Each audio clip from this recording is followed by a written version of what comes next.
welcome to the Shore Show here in Seaside Heights. I'm Pat O'Melia. Shore Show Seaside Heights edition, live here from Seaside Heights. I'm not on the boardwalk today. The surf is still, it's green over red flags today. So you can swim, but, I'd probably hold off on that. You still have some rip currents out there. It is a beautiful day in Seaside Heights. It's 73 degrees right now. Air quality is at 39, so it's excellent all the way around. So if you're in the range of my voice, you should be saying, I'm going to Seaside Heights. Take a ride down. I'm a Jersey City guy. Right now, the Turnpike and Parkway are fine. You could leave right now and you'd be here before noon. Yeah, get down here in about hour 15, hour 30. Then you're sitting on the beach, on the boardwalk. Get down here for lunch. Go to the beach corner. Have some pizza. Get a Coke. Got a lot of Coke on the boardwalk. I'm a Pepsi guy myself. They got a lot of Coke is tied up the boardwalk. I think the only place that has Pepsi on the boardwalk is Marathon down on the northern end of the boardwalk. Everybody else is Coca-Cola down there. Like I said, I'm a Pepsi guy. Decaffeinated Diet Pepsi. Keep my girlish figure here. I say that jokingly. But a beautiful day down here. Like I said, if you're within my voice, come on down. And since we're digital now, you're in France, you can hear my voice. So come on down. Beach is pristine. Billy Ramboli, the DPW director down here, and his crew do an excellent job on the beach. They drag it every morning. Boardwalk is nice and pristine. It's all clean. Everything is set. All the boardwalk stores are beginning to open up. It's 10 o'clock in the morning here. The gates are going up. It's starting to, grease the wheels at the stands, getting all the stuffed animals in place, putting the balloons up to be popped. All that's going on right now. The grills are warming up. No, it's Seaside Heights is waking up. It's what's today? Today's the 23rd of August. We got about a little more than a week or so to Labor Day. Labor Day is early this year. I think it's on what is it?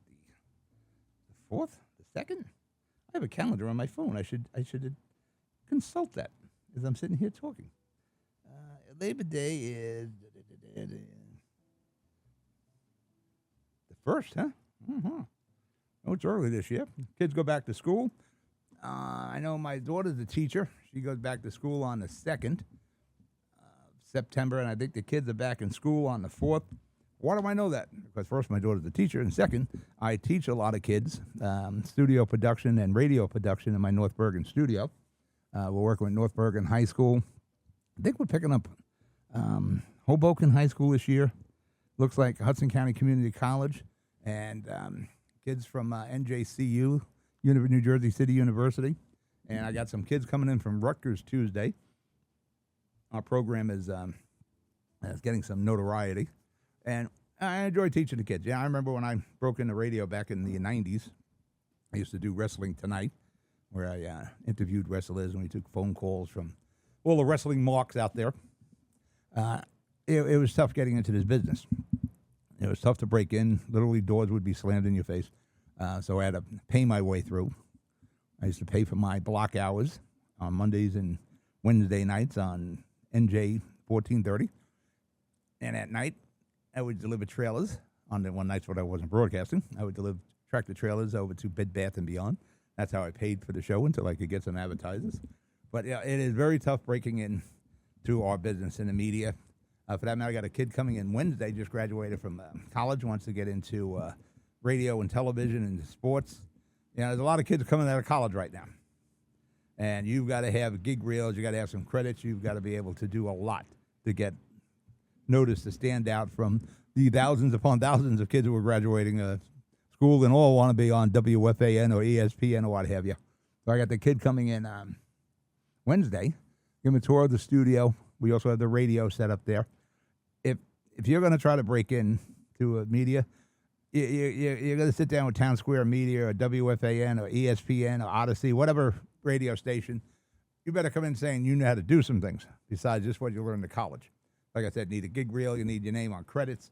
You need to show that you've produced shows, you've hosted shows, you've organized shows, you've done the scheduling for interviews. You have to be able to prove all that.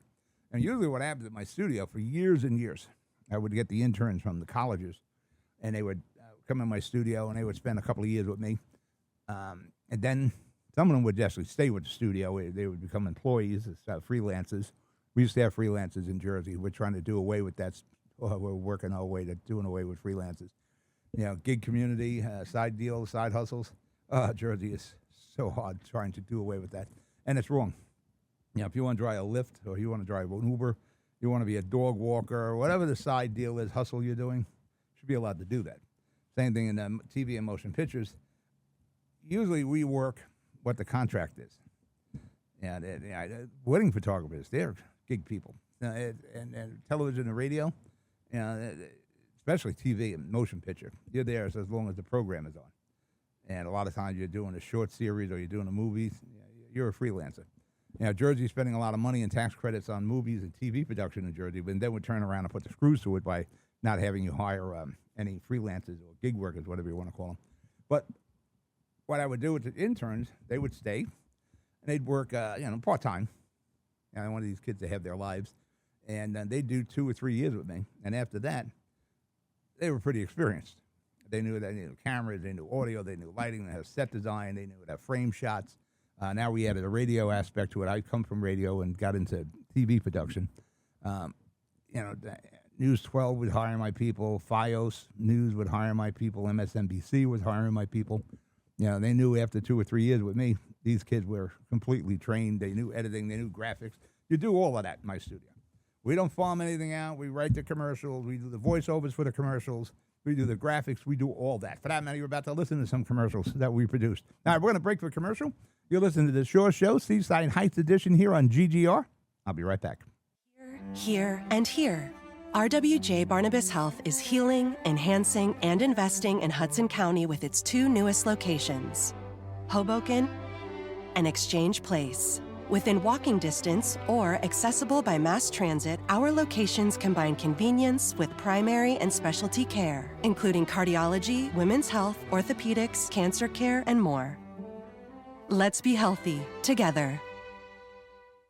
Burns Brothers Memorials, Monuments, and Markers, 787 Tunley Avenue, Jersey City.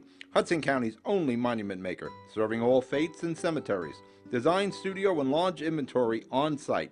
Cemetery inscriptions and custom orders welcome. Burns Brothers Memorials, Monuments, and Markers, 787 Tunley Avenue, just south of Secaucus Road. Craftsmanship that will last for all eternity. Burns Brothers, Jersey City, Albert H. Hopper, North Arlington. Visit us on the net. No one plans on heart disease, but everyone should have a plan for it.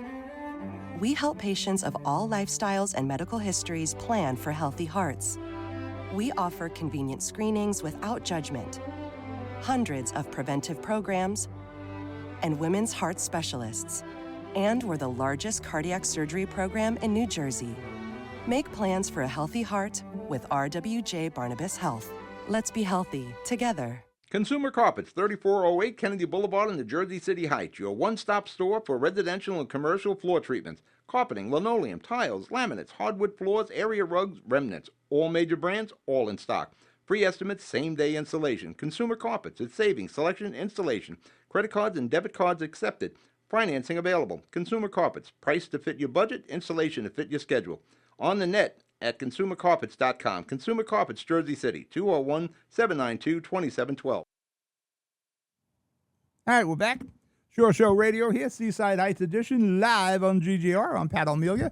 Like I said, it's a beautiful day here. I was talking about the training I do with the kids. We started doing a high school program a couple of years ago.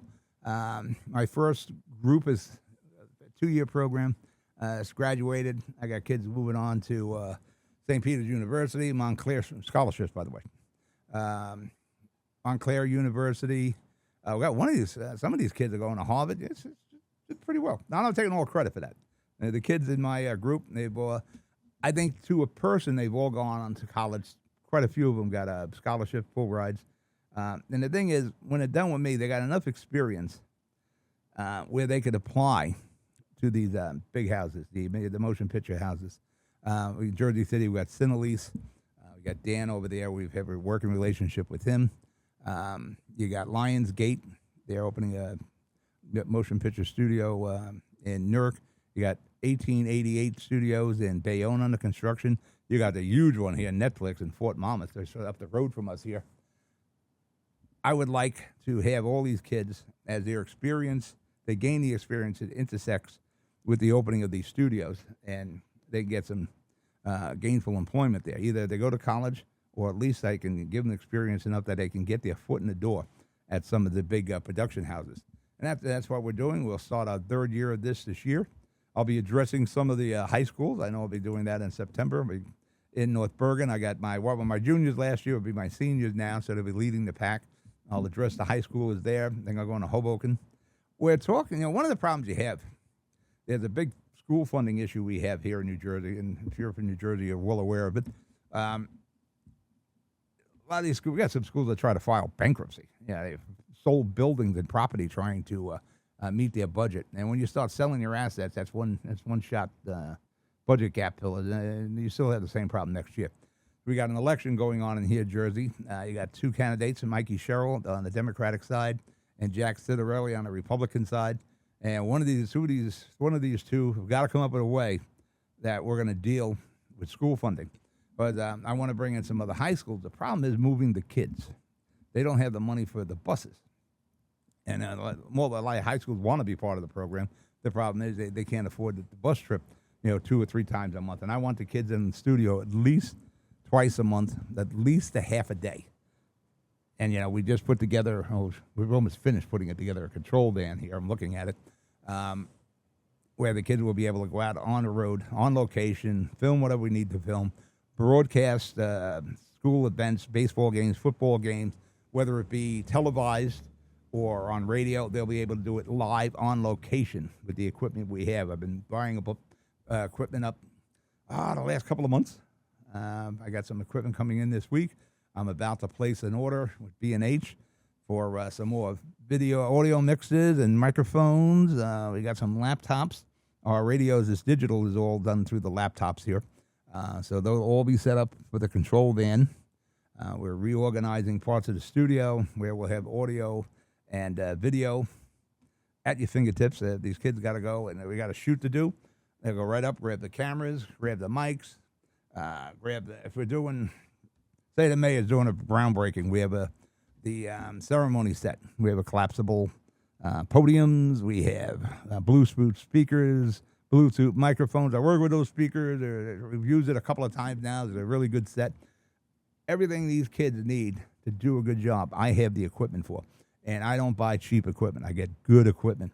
But I mean, we just we're replacing our studio cameras, going all new cameras across. We normally, all our shoots are 3-camera, multi-camera shoots. Some of them 4. We're getting ready to do some debates in Jersey City.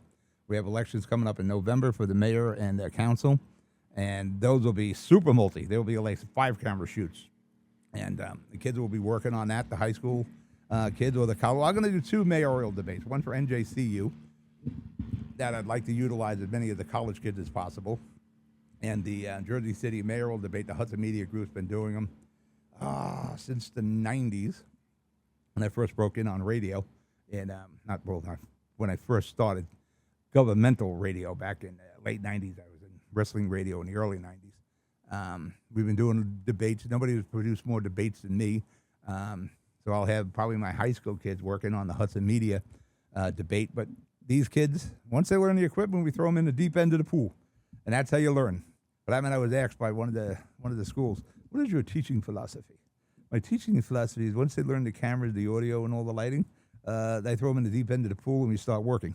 And that's my philosophy, and has worked well with all these kids that have worked through my studio since we started. We opened the studio in 2004 in Jersey City, and we moved it now to North Bergen. It's like a 4,000 square foot studio, very big studio. Very capable. It can turn into anything we need it to turn into. Walls move, curtains move, furniture moves. We got 5 or 6 editing bays that the kids use. Numerous cameras. We got everything you need to make a television show.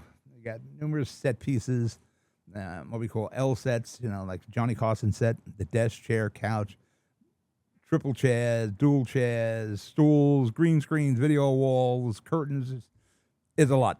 I kind of take it for granted because, I designed it and I built it off, patting myself on the back here. But when people come to visit, you forget just how impressive the studio is until you see how they're looking at it, like, well, look at all this. But getting back to Seaside. Getting back to Seaside Heights, that's what I'm here for, is to promote Seaside Heights. Again, beautiful weather today, 73 degrees, good air quality. The roads are good. You could get down here. So get in your car, hop in here, and like I said, you leave now, come down for a day trip, you're in good shape. Stay overnight. You want to stay until Sunday, you got the motels here. I've seen vacancy signs all around. You get a room for the night for $85. Again, you still got like a good portion of the summer here. You got till, I guess, next Monday, right? Yeah, not this Monday. The following Monday is Labor Day. You could still get a good week's vacation.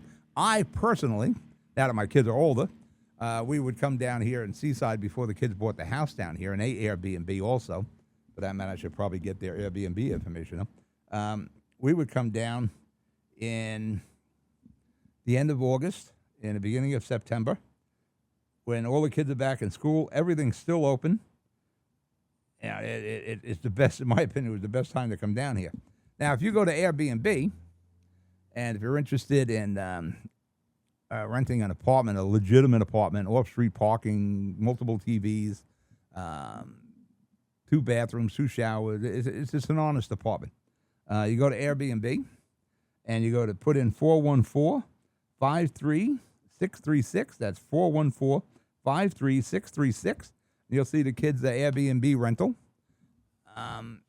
Well, it's a 5-night minimum, but we're going to change that as we come into Labor Day and into the Columbus Day Festival. I should talk more about the Columbus Day Festival. That is a big deal here in Seaside Heights, and they do an excellent job of it.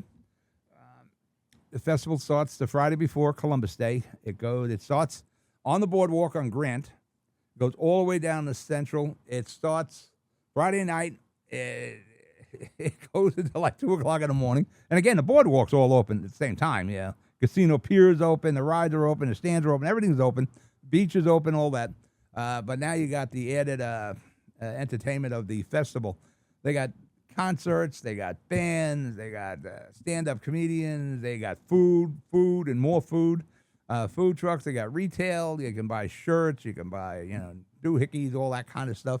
The New Jersey Lottery is always there, giving out swag. You can play your lottery tickets. It is a tremendous, probably one of the best festivals, Italian festivals here in New Jersey. I've been going to it. My mother-in-law used to love it since, I guess, 2009. And before the kids bought the house down here, I always stayed at the Aztec around Columbus Day. And without fail, we would have Italian dances above me. And the Italian dances, big part of the Italian festival, they flew over from Italy, and they would dance all 3 days of it. And without fail, they would have the room above me.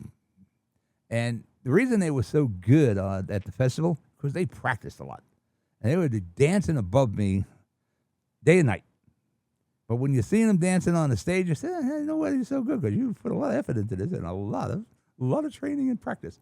But it's really a good festival, a lot of good music, all the Italian stuff. So you're in good shape. Come on down. We'll have a 3-night rental here. But again, you got a lot of rental opportunities in Seaside Heights. You got the motels. You got a lot of one-family homes. They're really big one-family homes they've been building down here the last 2 years. There's kind of a renaissance going on. There is an effort to make Seaside Heights a 24/7, 365 community. A lot of the small structures are gone. You have these huge one-family homes. You got townhouses going up. There's a lot of big projects coming up after the summer. There'll be 140-room hotel going up right off Terrace. That's right off the boardwalk. A lot of things going on. There's a lot of opportunities if you're looking to move. You want to get away from the city. Want to get away from the traffic and all that. You're retired or you don't mind driving. Come down to Seaside Heights. You have a lot of brand new buildings that are up for sale. Got a lot of the existing structures. Now, in Seaside Heights, yes, it is busy during those 4 or 5 months of the summer. But after Columbus Day, it's like someone turns off a faucet, and it goes very quiet down here. You can sit on the boulevard, sit in the boulevard for that matter, and not get hit by a car. So it gets very quiet down here. Right over the bridge is the mainland there, Tom's River, for your Targets and your Walmarts and everything you need is that over there. But there's a lot of good opportunities down here. The property values have really shot up in the last few years in Seaside Heights. I thank Joe Ficari, former Ocean County Commissioner here, who would tell me when we were filming up on the boardwalk with the Shore Show television, would always tell me, buy some property here, Pat, buy property down here. It is going to skyrocket. At that time, Asbury Park was the hot property. And we took that advice. My kids were getting into real estate too. Dad wants to make sure they have a good retirement. So I pushed them in that direction. Oh, Dad should have pushed them in more direction. They bought the house down here in 2017. This house has gone up at least 5 times in value. It is incredible what happens to the property values down here. I wish I put these guys into heavier debt. they would be making a mint. We should have bought 2 or 3 properties at that time. But we got the one big property here, 2-family home, 2-car garage, 5,000 square feet of land. So they did quite well, and they'll do quite well with this property. And for that matter, they're looking for more property, probably in North Bergen this time. My daughter's a teacher up there, so she'd like to live a little closer. And I got to tell the kids, get as much of the property as you can. As long as you can handle the payments, there'll come a time when you're my age, when you're all done, you got your pensions from your jobs, and you'll be sitting on, 5, 6 pieces of property, rental property that you own outright. You will be doing quite well. I didn't do that. I should have followed my own advice, but I was young and dumb, and I was chasing different dreams. And by the time I got old and smart, it was too late for me, but I made sure it wasn't too late for my kids. But again, Seaside Heights, you know what you can do? You can come down here. This Seaside Heights fits into anybody's budget. You come down here, you do a little strategic planning. You want to stay down, if you come, let's say you're staying for the weekend. You can get the efficiencies at the motels. You can get the overnights there. You get at the room, and you can eat on the boardwalk. But that gets pretty expensive. You want to enjoy the boardwalk cuisine, but you also you want to have a nice sit-down meal here or there. So you go back over the bridge. Make sure wherever you're staying, there's off-street parking, so you have a reserved parking spot. Go right over the bridge. You got the diners out there, Tom's River Diner. You got the Four Seasons Diner. Further down, you got my favorite place down here, Fortune Buffet. It's about 7 miles from the boardwalk, right on Route 37. Go right down Route 37. Once you pass the Walmart, start working your way to the right. Take St. Catherine's Boulevard, take the jug handle there, cross over 37. First driveway, make a right, and you'll see Fortune Buffet at the corner. It's all-you-can-eat buffet. Got about 8 to 10 buffet tables. Got everything from salads to ice cream, and in between is all the entrees, soups, rice, seafood. You like seafood? A lot of seafood in that place. Pepper steaks, kielbasa. Why they have kielbasa, I don't know, but they got it there. Ham, chicken nuggets, french fries, pizza, whatever you like, they got it there. They got a sushi bar. They got the hibachi section. You got the big ice cream section. If you have children with you, it's 80 cents a year. So if your kid's 10 years old, it's $8. But an adult, it's $16 for adults. And all you can eat. Again, all you can eat, from the dessert trays, everything. You pay $3, I think it is, for your first soda. And after that, all the soda's free. So it's probably the best bargain you can have down here. Yeah, you're having an all-you-can-eat meal with drink for like $19. And the food is good. I highly recommend it. And there's a cinema down there, a big cinema. So if it's raining when you're down here over the weekend or during the week, you go to movies. You go to movies in that little strip mall where the Fortune Buffet is. You got a frozen yogurt place. You got pizza. You got Jersey Mike's. There's a lot of eating options there. And when you come down here, if you're staying for, over the weekend, you want to get some food in, go to the shop right on Fisher. You got the Acme over here on by the edge of Seaside Heights there in Ortley. You got a Stop and Shop on your way in. Lay in a food order so you're not so dependent on the boardwalk food. So you can have your breakfast in the room or lunch or dinner. Saves you some money. But strategically figure what you want to do. Like I said, if you're coming down for a week, I would get the Airbnb like my kids have, or many others out in the town here. Again, get the food order. And you got the boardwalk. You got the fireworks on Wednesdays. You got everything going on the boardwalk. Events all through September. And at the end of August here, for that matter, there's a big concert on the beach tonight. But, you can also go out and get a Jersey, go see a Jersey Claws baseball game. You got the planetarium down here. There's a lot of things you can do. If you got to lay anything clothes-wise, you got Target down here. You got Walmart. Yeah, you can figure out your stay, how to save money, how to enjoy it. Main thing you want to do is get a good, honest apartment like the kids have, or street parking, Make sure you got all the streaming channels just in case it does rain and you don't want to ride out to the cinema to watch a movie. Make sure you got all streaming channels. But you can stretch your buck down here in Seaside Heights if you plan well. All right, let's break for commercial. You'll listen to the Shore Show, Seaside Heights edition. I'll be right back. Newport, the luxury waterfront community on the Hudson River, offers a quality of life you deserve in one of our many high-rise towers.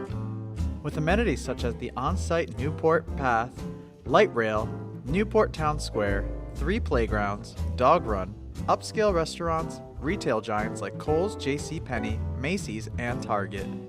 Morton Williams and Acme Supermarket are just outside your front door. A health and fitness center, skating rink, and medical facilities are also on site. Enjoy the New York skyline from our waterfront and various parks. Manhattan is just one pass stop away, or quick ride through the Holland Tunnel. Nursery and private elementary schools all on site. 12-screen movie theater at the Newport Center Mall. Looking to visit? Stay at the Westin or Marriott Hotel. For more information, visit us at newportnj.com. Make lasting memories to cherish forever. It's incredible. It's you, Newport. Live like you want. Panapinto Properties, Jersey City, shaping the workplace with state-of-the-art office spaces and addresses your company desires. Building residences that define your home environment, adjacent to all modes of transportation with on-site parking available. The right address, the right lease. Call 201-521-9000 or visit online at panapintodevelopment.com. Panapinto Properties, building Jersey City for everyone. Good Friend Self-Storage in North Bergen, New Jersey is a fully climate-controlled facility equipped with state-of-the-art security, packing supplies, a Refer a Friend program, and multiple loading docks convenient for commercial use. Located just off of Route 3 at 4301 Tunnelly Avenue, Route 1 and 9. Call 201-867-2444 or visit us on the web today. Good Friend Self-Storage. Let us be your good friend. All right, I'm back. Pat O'Melia here. Shore Show, Seaside Heights edition on GGR. I just tweeted that we're on the air. I forgot to do that this morning. It would help if I do that, and I tell people we're here.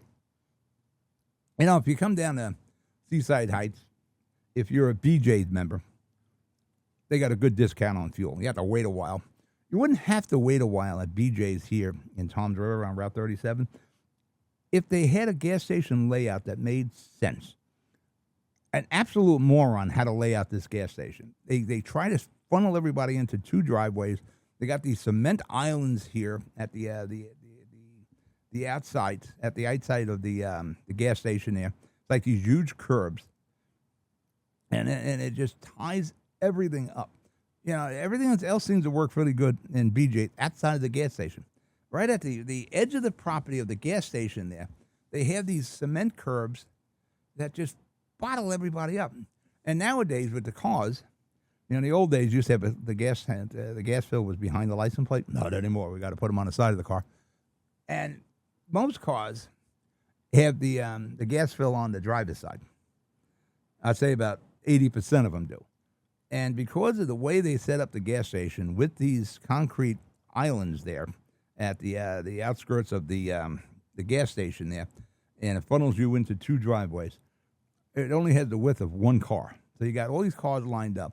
If it wasn't for the layout, these concrete islands they put there, you'd be able to pull up to the pump and get your fuel, especially if you're on the passenger side, because most of those pumps are open. I'm there yesterday. We get down here. Say, let me get some fuel at BJ's. I don't remember there. And you go, there's the line. It looks busy. It's not so much as busy. It's just so poorly laid out. But I mean, I got to try to call BJ's, and I would like to know who laid out this gas station. Now, as a kid, I worked in gas stations. You know, a regular Jersey City kid. We all worked in a gas station or so. I used to work on Tunnelly Avenue. We were at 1 and 9. I worked in the Exxon. I worked in the Value, and I worked in the Merritt gas station over the course over some years of my youth. And the idea of the gas stations was to be able to pull in and out freely. Not the way it is with the BJ's one. It is they make it almost impossible to pull into it. And they waste so much time. You got this line out there, and it shouldn't be. You got probably 8 pump islands, and you got these 2 very narrow openings in these cement islands they have there. right on the outskirt of the gas station that just funnels one car at a time. And whoever laid this out never pumped gas in their life, probably never went and got gas in their life. Because it's just so poorly done. I just wanted to get that out there. It bothered me yesterday. Remember, if you're going on the beach today, pay attention to the flags. Pay attention to the flag. Still got the remnants of Hurricane Erin out there. So be careful. Be careful, be careful, be careful. We had a couple of tragedies down in the shore area, one in Belmont, one here in Seaside Heights also, where 2 individuals that drowned. Pay attention to the flags. Last I heard, it was green over red. That's be cautious. The lifeguards are out there, but the lifeguards are only on duty until 5 o'clock. So talk about a little, some event. Again, let's don't forget about, we got a campaign going on. Study these 2 candidates, Mikey Sherrill and Jack Citarelli. For that matter, Jack Citarelli's candidate for lieutenant governor is up on the boardwalk today. Normally, I would be filming, I'm so used to the other, broadcasting radio on the Franklin Street stage here in Seaside Heights, but the ocean is, still a little rough, and people like to see that, and it's amazing to watch Mother Nature, that angry ocean, as George Costanza once said. But you got to deal with the sounds of the waves, which isn't too bad until you're on radio. But the other thing, everybody walks up on the stage to get better look at the ocean. So I said, let me stay here. I'll broadcast out of the garage. I'll go up there next week. If I was on the boardwalk today, I'd interview the lieutenant governor. Pay attention to this election. Let's have a decent voter turnout. Pay attention to the issues. Pay attention to the bills you have at home. Don't just, again, I'm a mercenary. I'll vote Republican, Democrat. I'll vote for the best possible candidate who I think is going to do the best possible job. You're not going to hit on all the issues. You're not going to agree with any candidate on every issue. You want to make sure you're agreeing on those main issues. We got to do a better job with energy. Your electric bills just went skyrocketing. The last 8 years, we did a terrible job with energy here. We closed energy generating plants. We closed nuclear plants. We closed natural gas plants. And now we're sitting here scratching our butts saying, whew, we got to go in the market and buy energy. Well, yeah, that's expensive when we used to generate it ourselves. The administration, present administration, went all in on windmills and solar. Guess what? It's not the answer right now. It could contribute, but it's not the main part of our energy need. And it probably will not be in my lifetime, your lifetime, and a few other lifetimes, and maybe never. There's somewhere along the line we'll come up with some other energy, I don't know, fusion or whatever the case is. But what is a reliable energy right now is nuclear, burn clean, cleaner than the electric generating ones. But the electric generating ones, the gas-powered, the coal-powered, they are burning much cleaner and running much cleaner than they did, say, 20 years ago. We even wouldn't allow some to be built. It was another thing. I know of 2 of them. I think there's even more.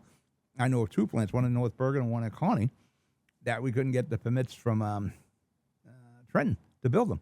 Now, Trenton went all in on this solar and wind, and it just didn't work. It could contribute. If you can get 10% of the needs out of it, fine. But there's an expense to that. And especially the windmill ones. The wind farms, I don't think those ever work. Anyone I've ever seen with the propellers, they never worked. We didn't generate enough juice, and 2, they didn't work. They were always broken. Solar, a great example of solar energy is like the kid's house here.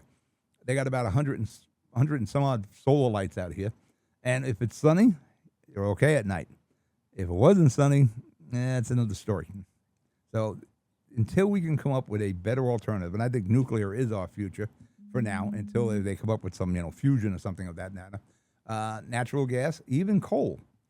Coal is not the same coal-burning plants as they were back in the 50s and 60s. When I was a kid, I grew up next to one. Down in Dogpatch, Jersey City, it was public service, had mountains of coal down there. I'm still here. But now they got these buffers on there. They clean. It burns very clean. Natural gas burns very clean. We got buses running around running on natural gas and propane. That we need to embrace. We got to do it smart. It is reliable. It's in an abundance of it. This is what we need. We need to bring on more generating plants. New York is now embracing it. New York is actually embracing building nuclear plants. We need to reactivate some of the ones that we close if possible and get your electric bills down. Stop the brownouts. Towns River down here, they're like nightly power failures. We need to generate our own. We need to figure out how to fund the schools here without digging into your pocket constantly. We are the number one state with property taxes.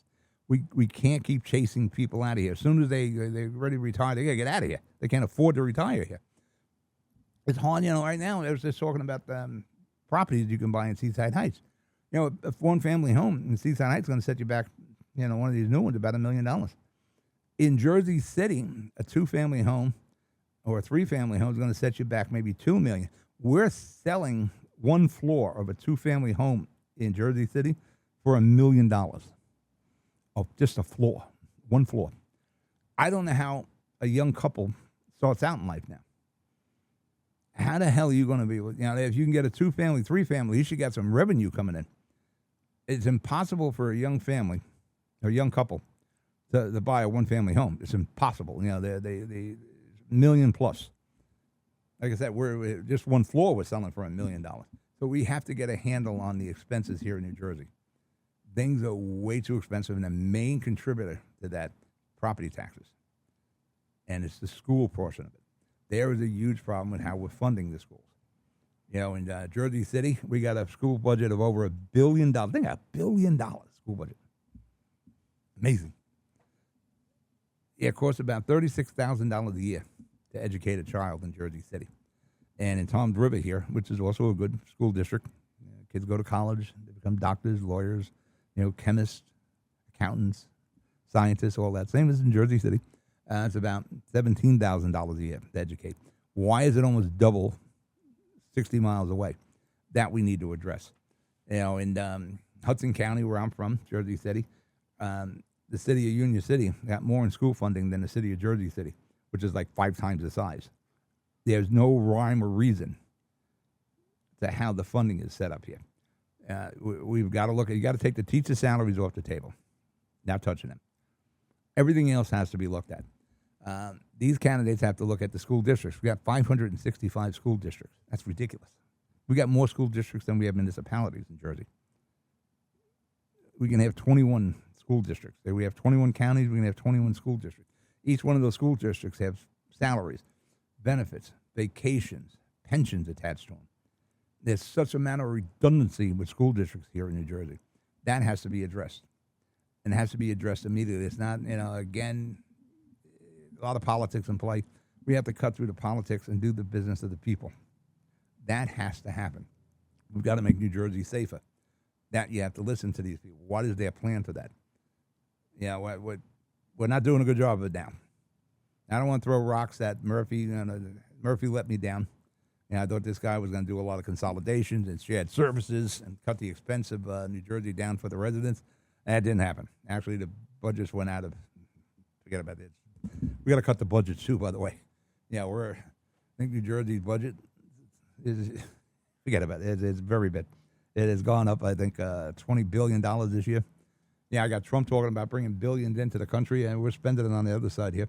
So these are the things you have to listen to these candidates. You have to make an informed vote.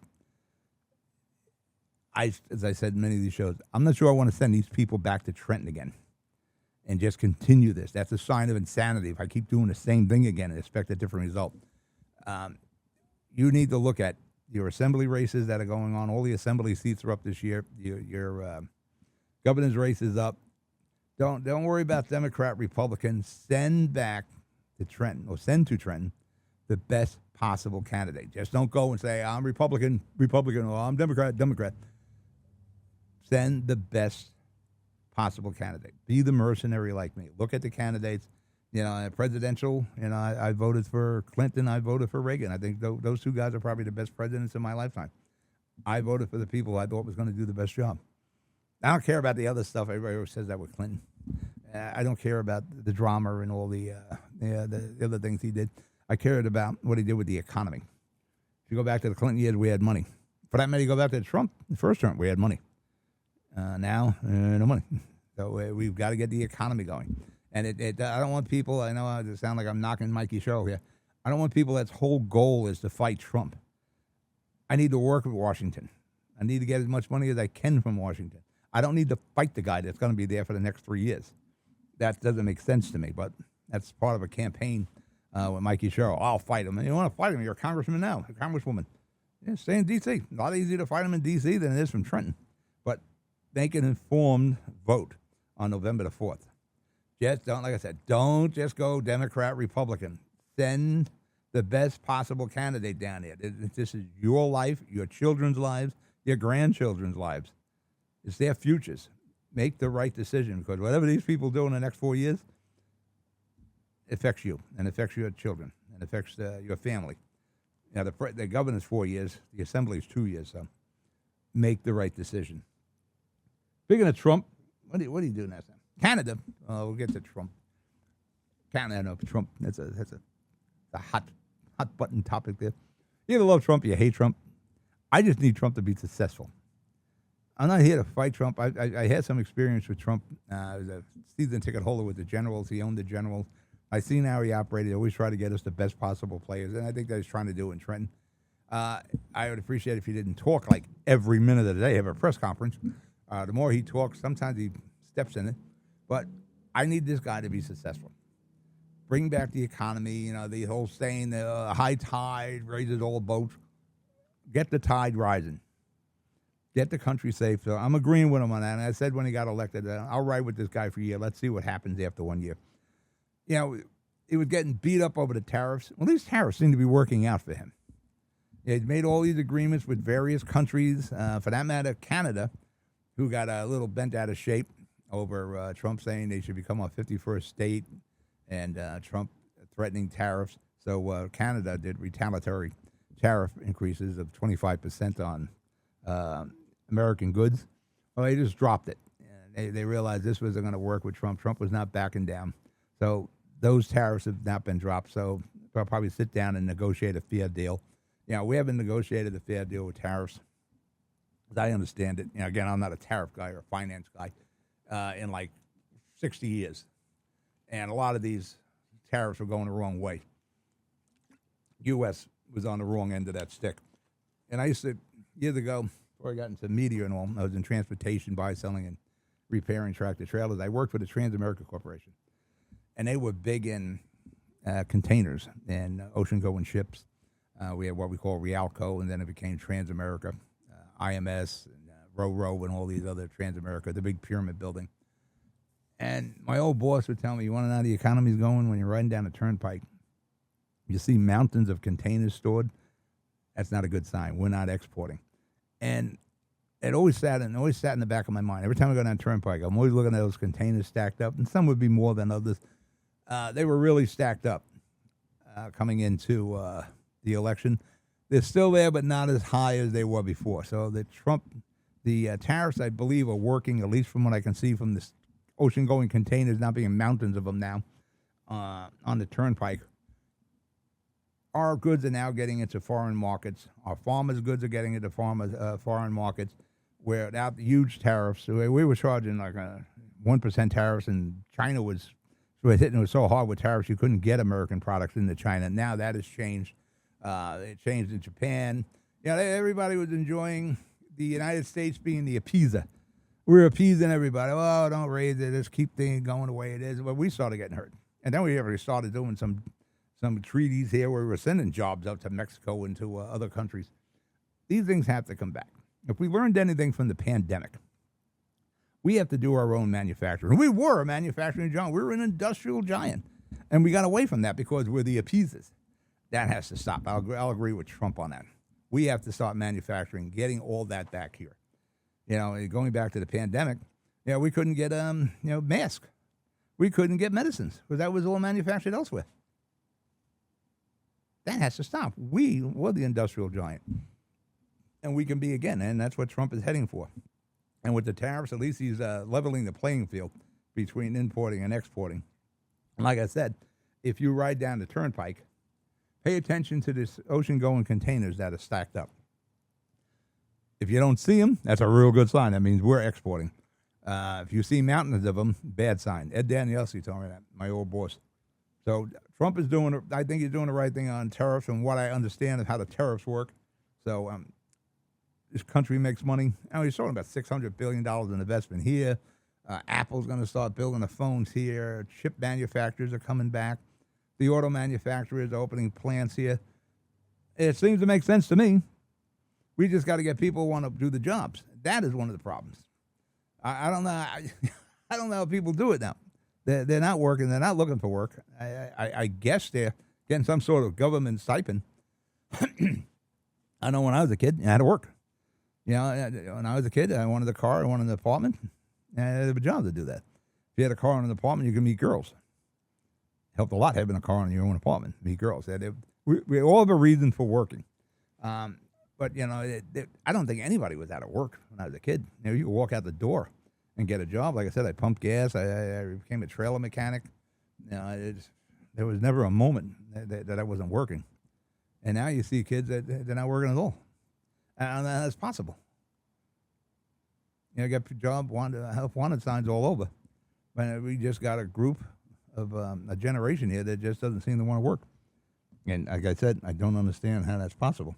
Now, Trump is talking about raising tariffs on furniture that's imported. He's saying, let's bring back North Carolina, South Carolina, big furniture manufacturers. For that matter, Value City. I just noticed this last week. Value City in Bayonne, right on the borderline of Jersey City there, right on the border of Jersey City and Bayonne. And there's another one in Tom's River. I know we bought the couch, some of the furniture for the Airbnb rental here at Value City. Value City's been around forever. They're going out of business. They're closing. And that was like a staple. But, again, that's what happens when the tariff situations. And I think that what happened with Value City, they couldn't compete with some of these other furniture outlets. And the other thing is, I think everybody went too much into the mattresses. Everybody was selling mattresses. I'm not sure how mattress stores make money. Mattress Firm, Mattress Warehouse. Do you ever see anybody outside those stores? Do you ever see a bunch of cars in front of them, like 15 people in there shopping? No. How do they make money? They're lucky they sell a mattress a week. It kind of makes you think they're a front for something. But, everybody started selling mattresses. I think Value City got caught up in the expense of foreign furniture and the mattress industry where how many times do you buy a mattress in your lifetime? Maybe twice, maybe 3 times. I know I need a mattress, a new one. I got to hit a number, but they're really expensive, the good mattresses. So it was in, talking about BJ's before. They had these mattresses in a box, like you let them out and the air gets to it and it blows up into a mattress. That's not the mattress I'm putting my back on. I'm going to get a real good mattress. Used to be a place when I was repairing trailers, Leggett & Platt. Leggett & Platt manufactured mattresses under all these different names, Sealy Posturepedic, all these big names.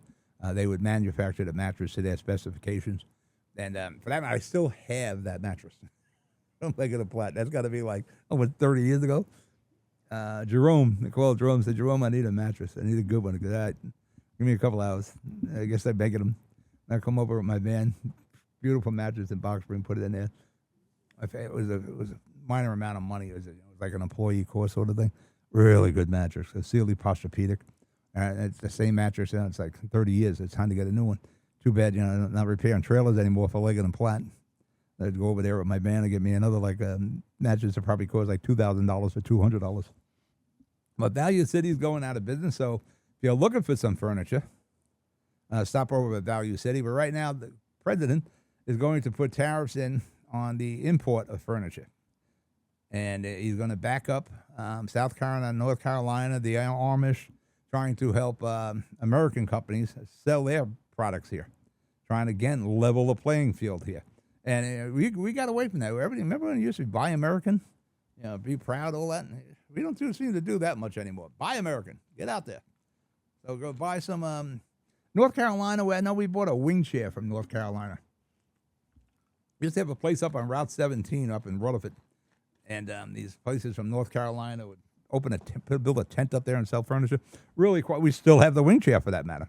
And we must have bought that wing chair about 40 years ago, and it still looks pretty damn good today. So those people in North Carolina, South Carolina, and Michigan. I didn't realize Michigan was big in furniture manufacturing. Those people in North Carolina, South Carolina, they make us some good mattresses, furniture there.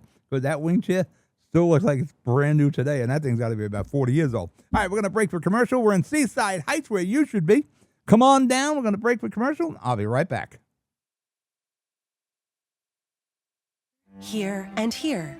RWJ Barnabas Health is healing, enhancing, and investing in Hudson County with its two newest locations, Hoboken and Exchange Place. Within walking distance or accessible by mass transit, our locations combine convenience with primary and specialty care, including cardiology, women's health, orthopedics, cancer care, and more. Let's be healthy together. Burns Brothers Memorials, Monuments, and Markers, 787 Tunley Avenue, Jersey City. Hudson County's only monument maker, serving all faiths and cemeteries. Design, studio, and large inventory on site. Cemetery inscriptions and custom orders welcome. Burns Brothers Memorials, Monuments, and Markers, 787 Tunley Avenue, just south of Secaucus Road. Craftsmanship that will last for all eternity. Burns Brothers, Jersey City, Albert H. Hopper, North Arlington. Visit us on the net. No one plans on heart disease, but everyone should have a plan for it. We help patients of all lifestyles and medical histories plan for healthy hearts. We offer convenient screenings without judgment, hundreds of preventive programs, and women's heart specialists. And we're the largest cardiac surgery program in New Jersey. Make plans for a healthy heart with RWJ Barnabas Health.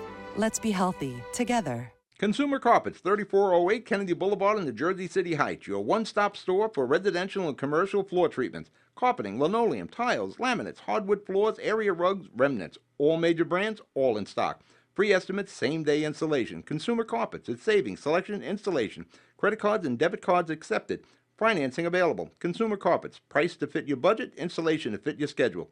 On the net at consumercarpets.com. Consumer Carpets, Jersey City, 201-792-2712. All right, I'm back. Shore Show here, Seaside Heights edition on GGR. My name is Pat Amelia. I'm your host. Got about another hour of show to go. Again, Seaside Heights, beautiful day down here. It's 73 degrees. Air quality is 39, so you're in good shape. You can take a deep breath and not worry about dying from the air. I was talking about Canada before with the towers. Finally, the smoke has stopped coming down from Canada, ruining our quality of air here. We had that big problem last year, started again this year. It looks like, no pun intended, it looks like it blew over now, so we don't have to worry about that. But the boardwalk, everything is, so many things you can do on a boardwalk. You got all the rides, of course, at the casino pier. You got the water park, you got the go-karts, you got the kiddie rides, you got the sky ride where you can fly over the boardwalk. You got the carousel house. The Seaside took over the carousel from the casino pier. They renovated it. They had a guy, they was in Pennsylvania or Ohio. They did all the horses. They sent the horses out there. We had renovated it all. And they completely renovated the carousel itself on site. And they built a carousel house around the carousel, hence the name, Carousel House. You go in there, you take pictures of your loved ones as they ride around on the carousel. There used to be two of them in Seaside Heights. At the Funtown Pier, we had the big fire, I guess about 10 years now. Wiped out half of the boardwalk. It was a pretty big fire down there. I remember texting with John Cameron, rest his soul. He was a VA here in Seaside Heights, watching it on TV. The flames burning the boardwalk, brand new boardwalk. Just built it after Sandy. Hopefully that we don't have any more fires again. But we lost the carousel, lost so many rides and attractions. Casino Pier tried to pick up the slag from losing the Funtown Pier. But now Seaside Park, it looks like they're going to bring back the Funtown Pier as soon as you can now, Seaside Park. It's only been like 10 years now that the fire has been occurred. The boardwalk is built. Let's put some rides on there to get some more attractions down there.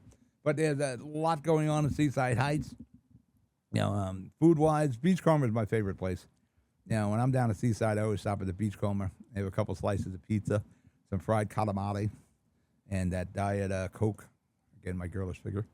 You got the ocean view right across the way from the Beachcomber.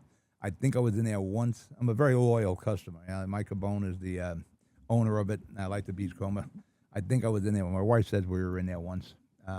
Went on the back deck or something like that. They're going to build another restaurant right alongside the beach, the Ocean Grove. But you got a lot of things. You got some staples down here. You got Lucky Leo's Candy Shop. I love the story with Lucky Leo's. First his soul, he died. We lost him about 2-3 years ago. I got to do a piece on him. We should probably do something in the Carousel House, or maybe right in front of the Lucky Leo's, remembering Lucky.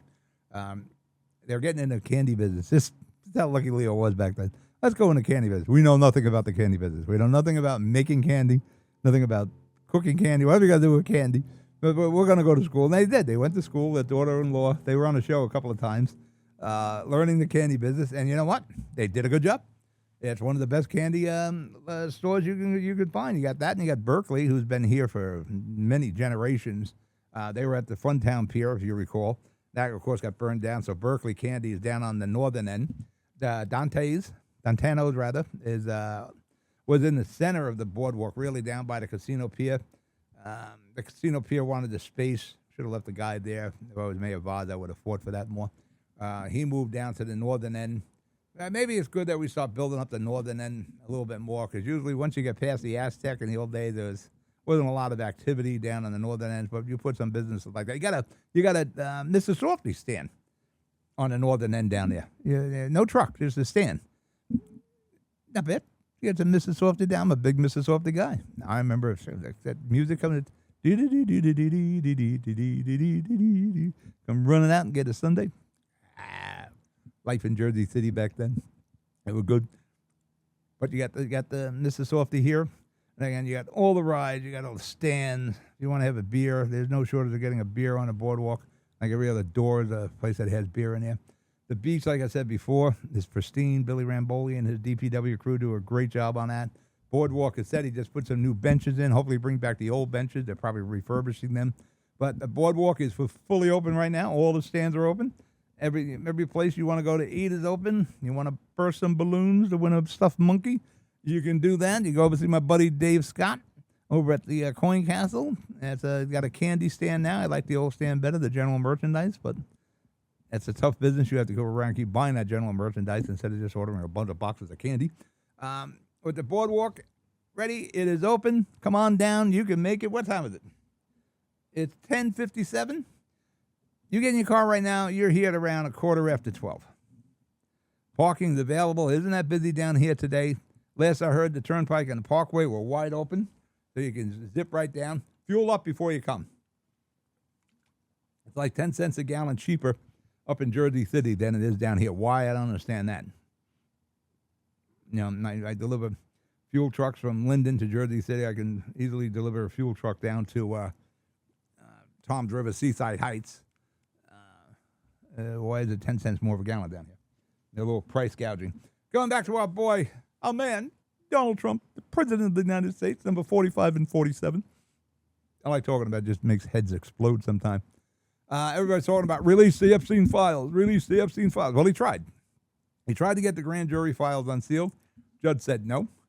And now Giselle Maxwell, that was Epstein's girlfriend. She's doing 20 years. They moved her to Club Fed, that good jail for going to jail, Feds. The jail you want to go to if you're going to jail. For that matter, I think my old buddy, Senator Bob Menendez, is in that jail. Bob shouldn't be in jail, but he is. She spoke to the DOJ and said that Trump was never inappropriate with anyone. He was there. She's seen him. That's a different orbit than most of us know. All the rich people were in that orbit with Epstein. I remember, that's because Epstein was a creep. Doesn't mean everybody around him was a creep. You do your creepy stuff. All your friends don't have to be involved with your creepy stuff or even know it. And, I don't believe in guilt by association. There's kids I grew up with, guys I grew up with, I should say now. They did some things that they probably regret doing. Doesn't mean I'm one of them. Doesn't mean I stole things, that sort of thing. No guilt by association. The same thing with Trump. I don't think he got involved in any of that stuff that Epstein was doing. And one of the things that I said yesterday on yesterday's show, why is it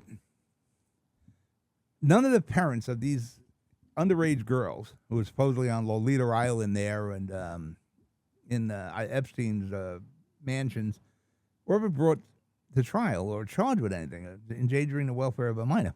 How did a 16-year-old kid get over on that island without the parents? None of that ever made sense to me. But yet, not one parent was ever charged with anything. And you hear all the stories of what went on. I assume they're all true. The guy was convicted. He was doing jail, and allegedly, according to Maxwell, she doesn't think he committed suicide, but whatever the case is, none of the parents were ever charged with anything. How is that possible? How did these kids get over there? They weren't kidnapped. Yeah, the parents paid. I don't know what the situation was. Why weren't any of these parents charged with anything? That never made any sense. But she says Trump never did anything inappropriate, and they keep throwing at Trump released the Epstein's files. Supposedly there aren't any files. There's a bunch of investigation, but there's no like a clients list or something like that, allegedly, according to Maxwell. And she's was his right hand man there, so right hand woman, I guess. I don't know what to say. You want to keep throwing the Epstein things at Trump? I don't think that's a problem for him. Might be a problem for some of the other people. I know Bill Clinton. He was there on that island quite a bit. Bill Gates. There were some other names involved in it. So I don't think Trump is a problem. Actually, Trump didn't have any problem meeting the ladies anyway. We all know Trump's background. And then people say, oh, he was miserable. Listen, you look at some of our presidents. Going back to Franklin FDR, Franklin Delano Roosevelt, Kennedy, Ike, especially Kennedy. Oh, especially Clinton, who was a big fan of Kennedy, and that was obvious as the way those two guys were in the White House. Now, I didn't elect any saints. I don't elect saints. I need somebody who can run the country, somebody who's got a backbone, somebody who's not an appeaser, somebody who's going to put the United States first and put its residents first, put the citizens of the United States first, make us respected globally. That's what I want. That's what Reagan did. That's what Clinton did. That's what Kennedy did. That's what FDR did. That's what Ike did. That's what Trump is doing. Hopefully he does. He's only been there about 8 months right now in this term. That I need. I want to throw rocks at Biden. Yeah, obviously now that we're hearing all the stories about Biden, mentally he wasn't there. And obviously that showed. He was a horrible president. One good thing about Jimmy Carter, who was the worst president in my lifetime, he's no longer the worst president in my lifetime. That spot is now taken by Joe Biden. Speaking of my man Trump, that drives some people crazy. I got some issues with Trump. Believe me, I'm not a MAGA guy or a Trump loyalist, but I wanted him to be successful. I think I'm agreeing with everything he's doing so far. I'm pretty sure I'm agreeing with it. I'd have to look at every issue. I know he's solved a lot of wars. I didn't know we had that many wars going on globally. If he can get Putin and Zelensky to settle their differences, which will all come down to land and money. Probably more money than land. We'll see how this all works out. But, he's got peace in the Middle East over there right now. He's got Iran sitting down. Israel isn't, right now they're going after Gaza. They're going to clean up Gaza. We'll see how that goes. Trump will have to keep an eye on that one. Now, also, I don't really want to be the world's police, but if we can save lives by the specter of the United States, I'm fine with that. No one's going to have to put any boots on the ground. I'm fine with that. You want to sit there and negotiate and do whatever we can to have world peace, I'm all in favor of it, as long as we don't put any of our people in harm's way. Speaking of harm's way, Trump is not only negotiating world peace on the war front, he's bringing safety to the United States. And it Make America Great, what's MAGA, right? Make America Great Again. He's taken over law enforcement in the District of Columbia, D.C., and it's working.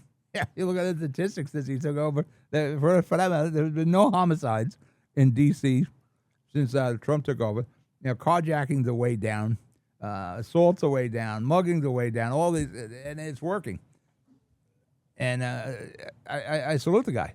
What community wouldn't want safe streets? Wouldn't want their town safe? I'm not sure who would ever. There are people protesting.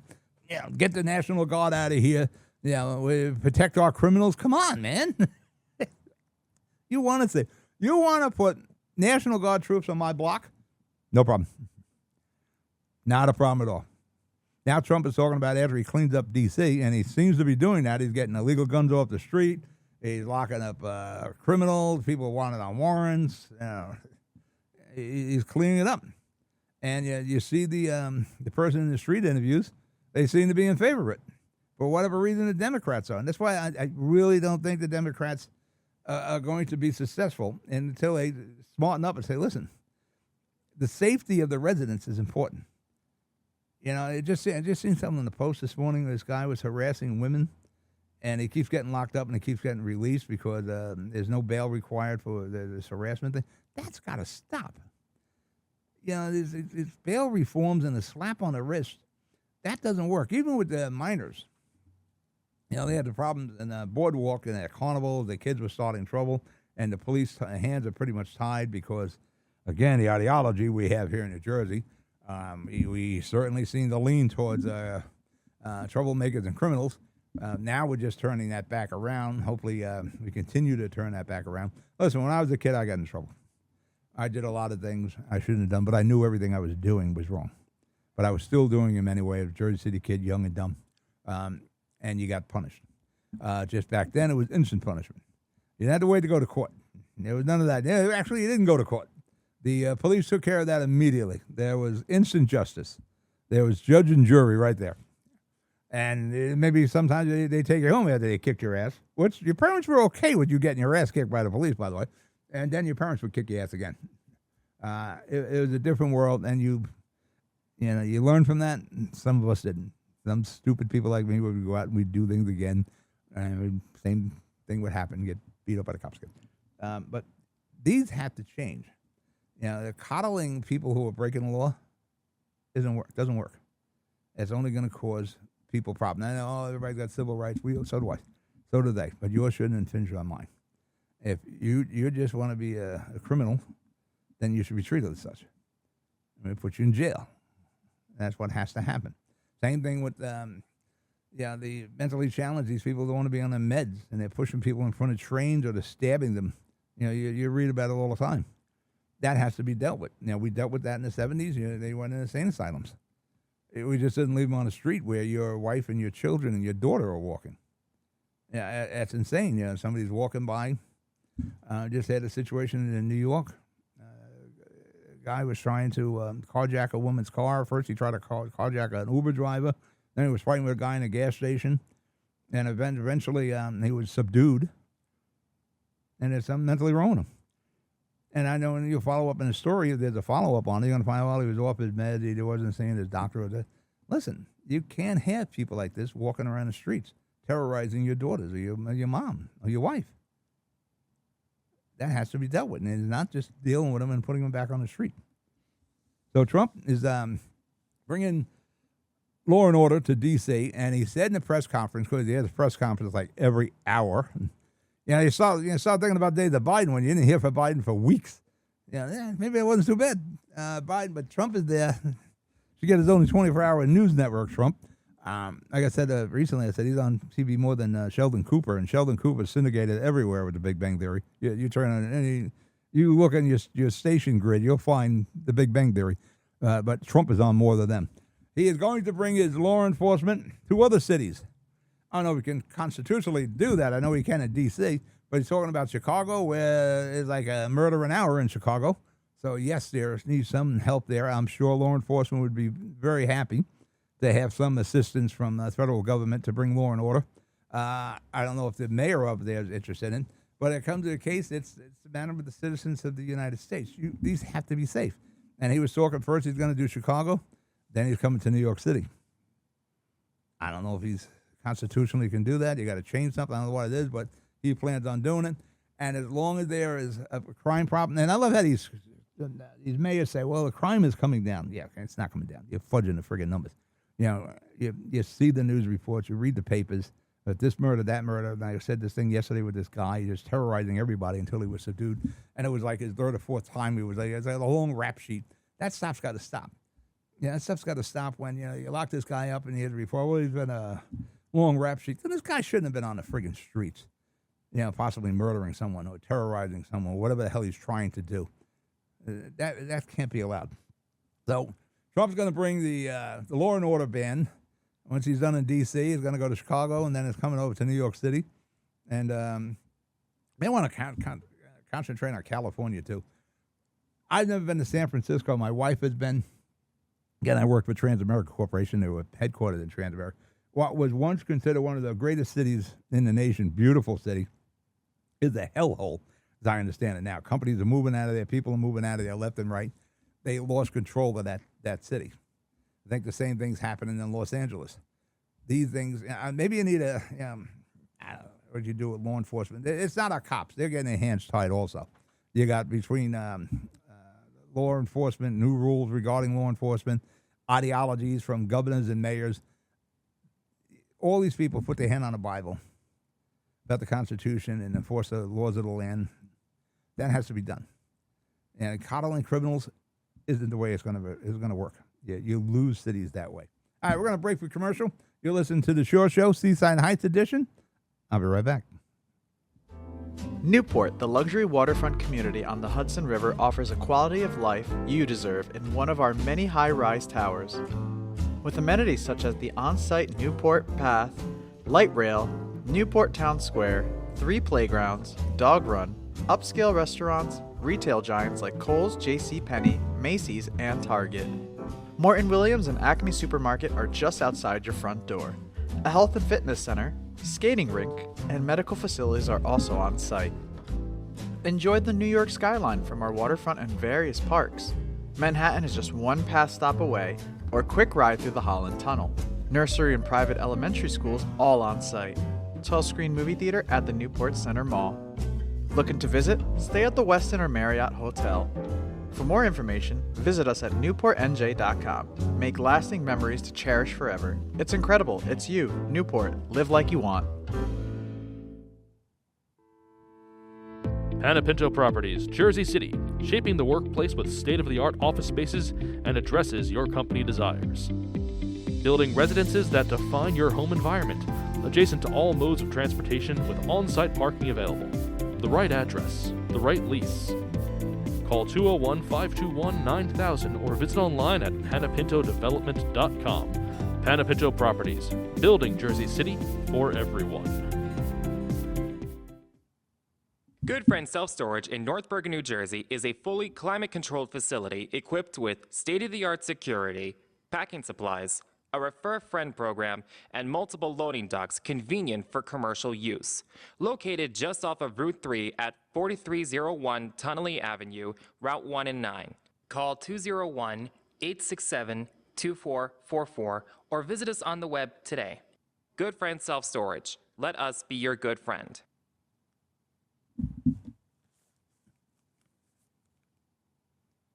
Okay, I'm back. Listen to the Shore Show Radio, Seaside Heights edition here on GGR. I'm Pat O'Melia. Remember, with Seaside Heights, beautiful day, 74 degrees right now, 74 degrees in beautiful Seaside Heights. Blue skies, beaches pristine, the boardwalk is open, all the stands are open, all the restaurants are open, all the rides are open. Go down there, go grab some go-karts down at the casino pier, go in the water park. A lot of things you can do down here today, but can't do it until you get here. So right now, get the kids, get the wife, get in the car, head on down. Parkway and Turnpike are in good shape. You're down here, an hour 15, hour and a half. You're hanging out on the boardwalk, enjoying yourself. Now, you people are coming down tomorrow for their week stay. Remember, you do some strategic planning. Figure out what you're going to eat. On your way in, you can stop at Stop and Shop, or you can make the left onto Fisher Boulevard on your way in. Well, it's like a Jersey left-hand turn. Take the Joe Tunnel. Go to the shop right on Fisher. Lay in a food order. You definitely want to do that. You don't want to try to eat all your meals on the boardwalk.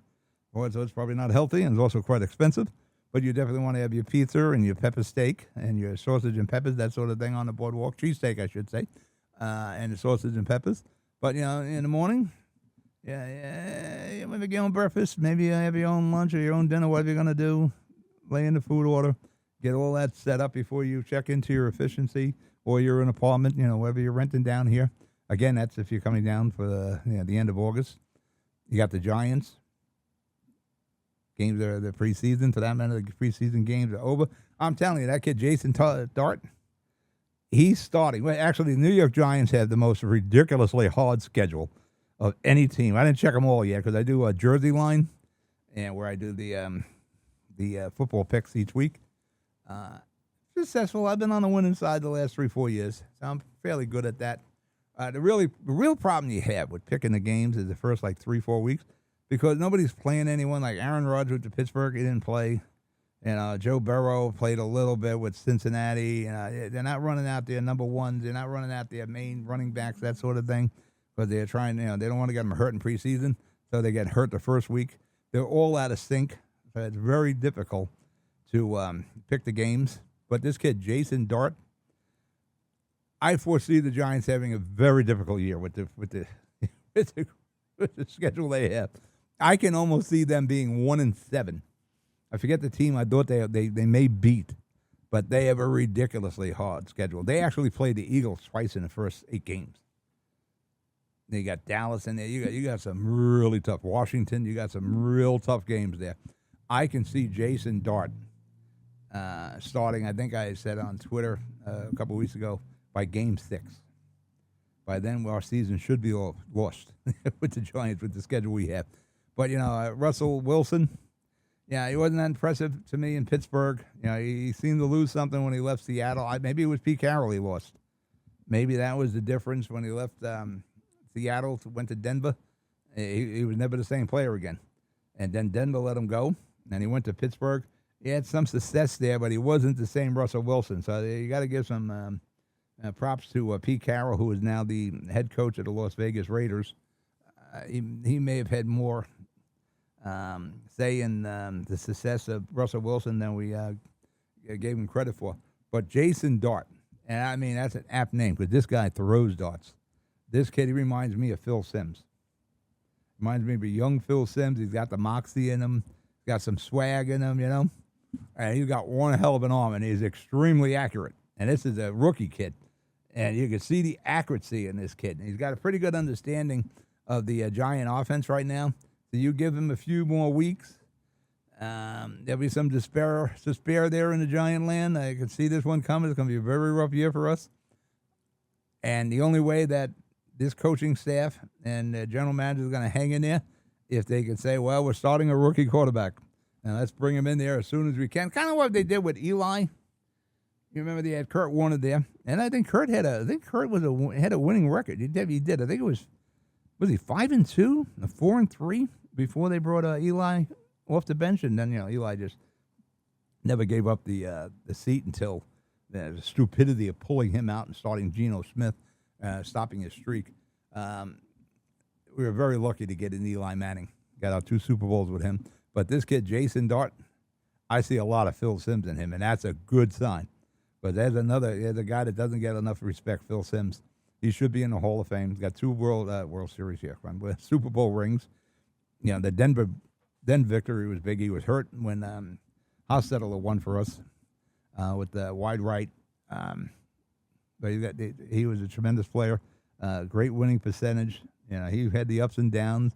Remember, he was a starter. Then Big Tuna Bill Parcells pulled him and started Scott Brunner. But Simms persevered and became, what I believe, a Hall of Famer and a Giant icon. Numbers retired. But I see that in the Jason Dart kid. I think our defense is going to be good. But I think our record, we are up against, you got Washington, who had a tremendous year last year. You got Cowboys, who are usually good in the regular season, and then Dak Prescott shows up in the playoffs and just loses. You got the Eagles twice in the first 8 games. I think we got Cincinnati in there. It's some tough ones. If Cincinnati doesn't decide to play, maybe we win a Cincinnati game. Because usually Cincinnati doesn't play the first half of the season, and then they play in the second half and just squeak into the playoffs. But I tell you, I think the future is good with Jason Dart. I'd hate to see another coaching change with a rookie there. I'd like to see this kid. Our head coach did bring Josh Allen around in Buffalo. I think the guy knows quarterbacks, and we did have a good season the year before. I think I'd ride with this guy a little bit more, especially if we're going to have Dart starting in Game 6, and we can see that progress with this kid. Then I think we stay with the coaching staff as it is. You have, I think, the makings of a very good defense, a very good defense. Now the whole thing in the offseason is going to be Arch Manning. Now I know Archie Manning, the grandfather, the former Eagle, Peyton and Eli's father, said that Arch was going to stay in college and finish his college career. But Arch Manning was like, I don't know where he got that from. If Arch Manning has a good year and he's the possibility of being the number 1, he's coming out. And I believe when Arch Manning comes out, it'll be very much like Eli Manning. The Mannings will choose where they'll play. And remember, the first time, that was just Archie and Peyton was still a player. Now Peyton is a NFL god. Eli is right behind him, and Archie is still well respected. They are going to decide where Arch Manning goes, just like they decided where Eli Manning is going to go. So it doesn't matter if you got the number one, because people are talking about the Jets tanking for Arch. You're not going to have to tank. They're going to determine and decide where Arch Manning goes. If the Mannings want him to go to New York Jets, he'll go to New York Jets. They'll go where the Mannings think is best suited for him. And they have that kind of say and sway in the NFL to do that. Let's start talking. Up again, Seaside Heights, 74 degrees. Beautiful, beautiful day down here. Nice skies. Traffic is good getting down here. You could be down here in like no time. Get in your car right now. Drive down here. You're down here having lunch. Go to the Beachcomber. Get a nice slice of pie. Slice of pizza in Beachcomber is $5. But it is a huge slice of pizza. It's like 2 slices of pizza. It's a very big slice of pizza there. And I get 2 of them. Shouldn't, but I do. And I get my Diet Coke, and I have some fried calamari, and I share that with my wife.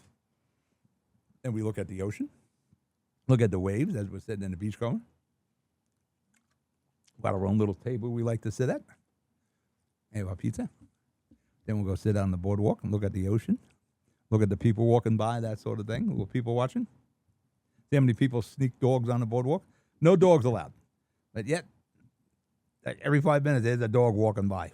We if you're going to have, I don't know why we can't have the dogs on. I guess you're worried about getting bit. I've never seen anybody with any bad dogs up on the boardwalk.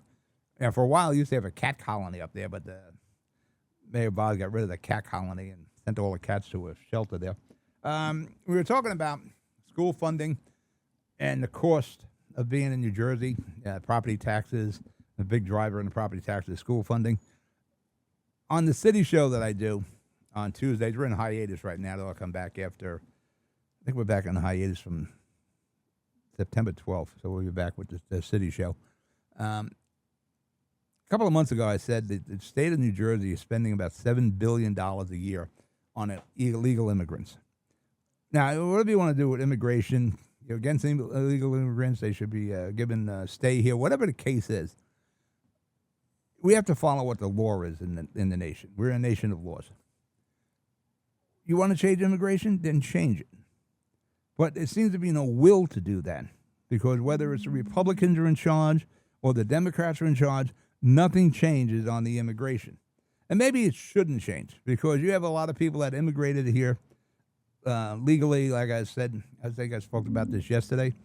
My cousin's son is a doctor, and he met a woman, and they're married, and she's in Luxembourg. She wants to immigrate here legally, and she's waiting for all the hoops you got to jump through to get here legally, instead of just crossing illegally.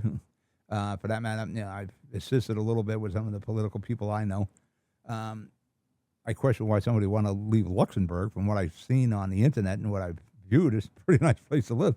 But there are so many people that have done it the legal way. And if now you're going to turn your back on, you followed our laws, you followed the procedure, you did everything the right way, and like 20 million other people didn't, we just let come in, there's something wrong with that. There's something very wrong. It's against our laws. But you want to change that law, do it. But it is amazing that for the last 60, 70 years, nothing been done. And as it became more and more of a talking point in the last 20 years, still nothing was done. Whether the Democrats were controlling the presidency, the Senate and the Congress, or the Republicans, nothing is done. That would be an executive order, dreamers, that sort of thing. But they never change it. And you just can't have people, you can't absorb the equivalent of like 2.5 New Jerseys into the United States without having a problem. And what happened here in New Jersey, it now really become, I reported on this months ago, that New Jersey has spent over $7 billion on illegal immigrants in assistance programs, Medicaid, all those things of that nature. $7 billion. Now, what would $7 billion do to your tax bill if it went against property taxes? That'd be a hell of a little break for you, right? What would $7 billion would it be due to school funding? Be quite a difference if you had $7 billion going towards the school funding. We wouldn't have schools trying to go Chapter 11, filing for bankruptcy. We wouldn't have schools selling properties and buildings. $7 billion on non-residents. I have veterans that can use that money. I have seniors that can use that money, assistance. People have paid their dues here in the United States. People have raised their families and saluted the flag all their life. People who were in the military and defended the flag. I could use the $7 billion there, or I could just use the $7 billion to reduce your tax bill. But no, we spent $7 billion on illegal immigrants. And again, no matter how you want to look at immigration, you think they should stay here or they shouldn't. Should we be paying for it? That's a question. The law is the law. We don't get to pick and choose the laws we're going to follow. You can't wake up today and say, we're not follow that law anymore. Yeah, that doesn't make sense. It's an old law, the old times. It's on the books. It's on the books. It needs to be enforced. Somebody, was it yesterday with an ICE officer? They were threatening to stab the guy. And he was going to threaten to stab him and then kill his family. They subdued him. I'm sure it'll be another case where he was off his meds. ICE isn't the problem. They're just doing their job. They're following the law, the federal law. They're there to enforce the federal law. They are not the problem. You just can't ignore the laws. You got protesters cursing and yelling at them. These guys are doing their job. It's like cursing and yelling at a cop doing his job. The same thing. Just that ICE is working on immigration, and you're attacking these guys. You're threatening them, cursing at them for doing their job, defending the nation, and enforcing the laws of the nation. That's the job. You don't want the law there, then change it. But like I said, there doesn't seem to be any will to want to change this law. We had a presidency just now that turned his head. We've seen it every night on television. People coming across the border. And they just look, the border's secure. He would lie to us and lie to us and lie to us. But now you're realizing this guy mentally wasn't there, so people around him was lying to us. Actually, we got to start looking at some of these pardons. I think they're going to look at them. Thousands of pardons were done with an auto pen. And obviously Biden had no freaking clue who they were pardoning. And some of these people had some pretty interesting criminal records who are now back on the street, by the way. Back in your communities. People that could be a danger to the public. And we let them back out. But $7 billion. Could use that for the schools. Could use that for property tax relief. That would have been a major property tax relief.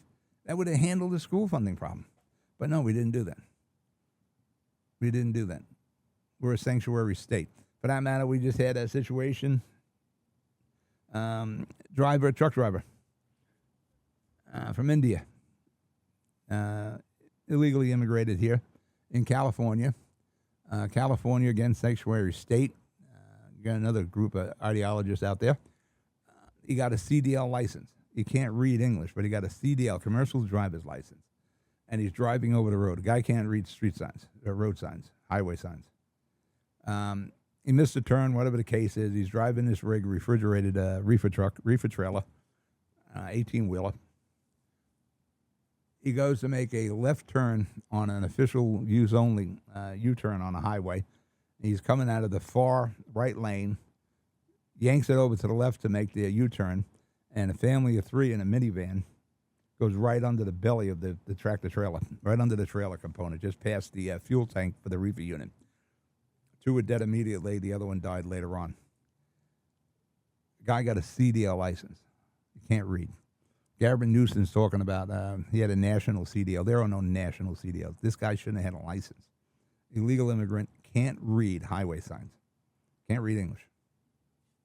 3 people are dead. Now, if you're not a Florida, this happened in Florida. It was not a sanctuary city. The sanctuary state, rather, like California. What happened in California affected these people in Florida. That is a non-sanctuary. There's a problem with the sanctuary. I'm a Jersey City guy. Mayor Philip has us as a sanctuary city. He just received a letter from the DOJ about sanctuary cities, and we'll see where that goes. knowing the Trump administration and how the DOJ is, they're going to do all they can to end the sanctuary cities. Again, I'm not against immigration. I'm against illegal immigration because we got a lot of people that are legally waiting to get here and they're following the rules. I have a problem with attacking ICE agents who are enforcing the laws of our nation. That's, like I said, it's like attacking a police officer for enforcing his jobs. You want to change immigration? I'm in favor of that. Then do it. But there does not seem to be the will to do that, whether it's in the Democrats or when Obama controlled all aspects of government. Nothing happened. Biden, nothing happened. When Bush, nothing happened. There was no will to do it when they controlled all the House, so the presidency, the House, the Congress, and the Senate. When they had the power and the people to do it and the control, they didn't do it. So there's no will for that. So don't start pointing at this Democratic or the Republicans or this political leader. It is a national problem. Either way, right now you got to enforce what's on the books, and this is what's on the books. This is the law, and that law has to be enforced until you change it. And there is no will to change it. That is obvious. There has been no will to change it for the last 20-some-odd years. And like I said, no matter whether the Democrats controlled all levels of government or the Republican, there has never been an effort to make any real changes on immigration. It would just matter, let me turn my head, I don't see it. Until it became such a problem under Biden where like 20 million people came in. You cannot ignore it anymore. All right, we're going to break for commercial. You'll listen to the Shore Show Seaside Heights edition. I'll be right back. Comprehensive healthcare is here, here, and here. RWJ Barnabas Health is healing, enhancing, and investing in Hudson County with its two newest locations, Hoboken and Exchange Place. Within walking distance or accessible by mass transit, our locations combine convenience with primary and specialty care, including cardiology, women's health, orthopedics, cancer care, and more. Let's be healthy together. Burns Brothers Memorials, Monuments, and Markers, 787 Tunley Avenue, Jersey City. Hudson County's only monument maker, serving all faiths and cemeteries. Design, studio, and large inventory on site. Cemetery inscriptions and custom orders welcome. Burns Brothers Memorials, Monuments, and Markers, 787 Tunley Avenue, just south of Secaucus Road. Craftsmanship that will last for all eternity. Burns Brothers, Jersey City, Albert H. Hopper, North Arlington. Visit us on the net. No one plans on heart disease, but everyone should have a plan for it.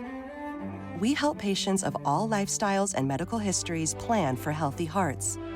We offer convenient screenings without judgment, hundreds of preventive programs, and women's heart specialists. And we're the largest cardiac surgery program in New Jersey. Make plans for a healthy heart with RWJ Barnabas Health. Let's be healthy together. Consumer Carpets, 3408 Kennedy Boulevard in the Jersey City Heights, your one-stop store for residential and commercial floor treatments, carpeting, linoleum, tiles, laminates, hardwood floors, area rugs, remnants, all major brands, all in stock. Free estimates, same-day installation. Consumer Carpets, it's savings, selection, installation. Credit cards and debit cards accepted. Financing available. Consumer Carpets, price to fit your budget, installation to fit your schedule. On the net at consumercarpets.com. Consumer Carpets, Jersey City, 201-792-2712. All right, I'm back. You're listening to the Shore Show Radio, Seaside Heights edition. I'm Pat O'Melia here on GGR. Got about another half hour left to show. Now, following up what I just said about the illegal immigrant from India driving a tractor trailer in Florida and killed 3 people.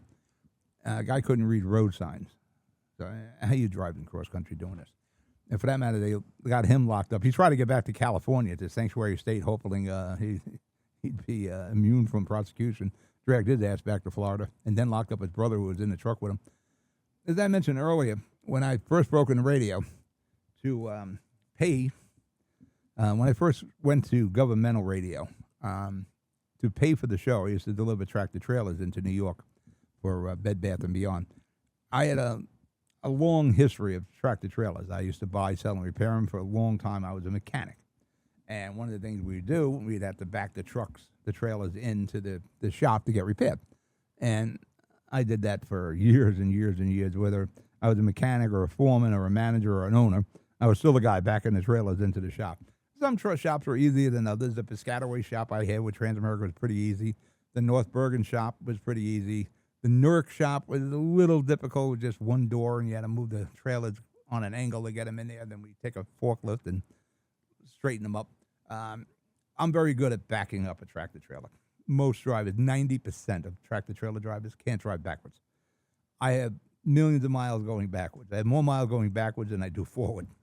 And I went to get my CDL. I'm blind in the right eye. Took a driving school. Yeah, I knew how to drive, but I'm sure I had an instructor to make sure there was something I was missing. I knew there was a routine when you went for your CDL. You had to pump the brakes up, and you had these steps you had to take in the cab. And if you didn't take the steps in order, they would fail you. So I did like 2 weeks with this guy, and right off the bat, he said, "You can drive." And he was amazed on how well I backed up. So legitimately, I shouldn't have had the license because you need 20/20 visions or correctable. But paperwork and my doctor would fudge these kind of things. And, there wasn't as technically as advanced the computers back in 2000 as they are today. That's how I got caught. For that matter, I was so good at backing in when I took the road test in Broadway,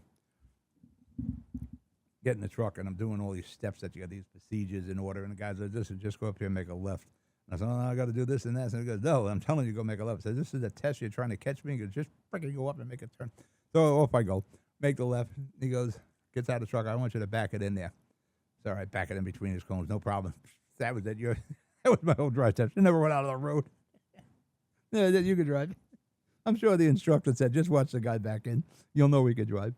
But that matter, when I got the job, I was driving trailers for Westbury for Bed Bath & Beyond in New York. And I took the road test. I went to apply, and they wanted to see me back in. Now I know why. After I got the job, I realized why they were so hell-bent on seeing me back in. I backed in on the blind side, and the guy from Westbury actually jumped out of the truck and starts running to his boss and brings the boss back and goes, back in again. I backed it right in, boom, I'm hired. They didn't even took me out on the road again. They're just impressed on how well I could back in a trail. But again, all my life I've been driving backwards. And when I made the deliveries to New York, I realized why, because these were like billiard shots back in these trailers. And I mean, there was no room for error. Tight New York streets. But I did it. Now, I had the license, and I was driving. I had about 3 nights a week to pay for the radio show. I'd get there like 10 o'clock at night and drive until like 3 o'clock in the morning. Do that 3 nights a week. I was able to pay for the radio until we got some sponsors that actually helped me. And eventually, the DMV caught up with that. Running my license, it said that, I was blind to one eye. And they took my CDL away. No matter how much I bitched about it. They took my CDL away. Now, I drive cars all the time. I've been driving at the rig, no issue at all. I even said, they asked me, "Want to see me drive? You can come drive with me." Nope, you can't have the license. They would give this guy a license who can't read the street signs, the road signs on the highways. They give him a license. They take mine away because I have a vision issue in one eye. But I got driving tractor trailers all around New York City, it's like ninja training in New York City, by the way, to drive a rig, especially in New York City. Especially going down 59th Street, that Russian tea room. The limousines would park. They would block the street when they was parking on the side, these friggin' limousines. And they'd be yelling at the guy to move the rigs because they don't want to hit him. And they'd be like, "Oh, yeah, try to go around. And I said, "Move the rig or I'm going to hit you, and I don't care." Oh, yeah. As soon as I popped that brake button, they knew I meant business. They heard the brakes release. Let me move my limo. But it's amazing. They would give this guy a CDL who can't read road signs. He's riding on the highways. Your family could be in front of this knucklehead. And somebody's family was. And he cut in front of them. And they're dead. I'm sure you've seen the video. You can see the black minivan going right under the belly of the trailer. A horrible way to go. Mother and 2 children. Sanctuary state. Ideology. You can't read this road signs. You can't have a driver's license. It's a shame. Rest their souls. Former National Security Advisor John Bolton, he was the National Security Advisor under Donald Trump. Home was raided yesterday. But it seems to happen a lot, doesn't it? Biden's home was raided. They're looking for top secret documents with Bolton. They raided Biden's house. He had all these documents in his garage. They raided Trump's Mar-a-Lago in Florida. Going through his house, they went through Malana's underwear drawer. I don't think it's going to find any top secrets in there, but they went through her underwear drawer anyway. It seems to be pretty much a standard thing to do nowadays, raid people's homes. They're figuring Bolton has some top secret documents from 5-6 years ago. But the thing is this tit for tat? Everything that happened to Trump, everything they've done to him in the 4 years after he was the president is just coming back. Like New York, they threw out the judgment on his real estate lawsuit where Letitia James brought him up in charges about fudging the property values. I never understood that one. You know, if I want to sell something, I put a price on it. If somebody wants to pay me that price, that's fine. If I'm going to a bank, and mortgage a house here, bank has some due diligence to make sure, first of all, there's a house there. Make sure you can own the property and what the property is and what the actual value of that property may be. They have professionals who do this. So whatever Donald Trump was financing, the banks who brought no charges. There was really no victims in this crime. There was no banks that were pressing charges. There were individuals about fraud. This was strictly the state of New York bringing these charges against Trump. And I'd watch the case and it would be on the news and I'd say, what? Who is pressing this? What is the crime here? If he put a value on a business or a building or a property and the banks want to give him money on it, okay. The banks have to do their due diligence. Or they take his word for it. What are the cases? And he was hit like, a $500 million fine from like a kangaroo court situation. And Court of Appeals just threw it right out. And there was a lot of problems with this prosecution. But again, now they have Letitia James. They're charging her with fraud. About residency and what was the main residence and how she got some mortgage. This is the kind of thing that has to stop too. I don't know. To me, it looks like tit to tat. I don't know. Maybe it's just business as usual now, and that's just how things are going to go.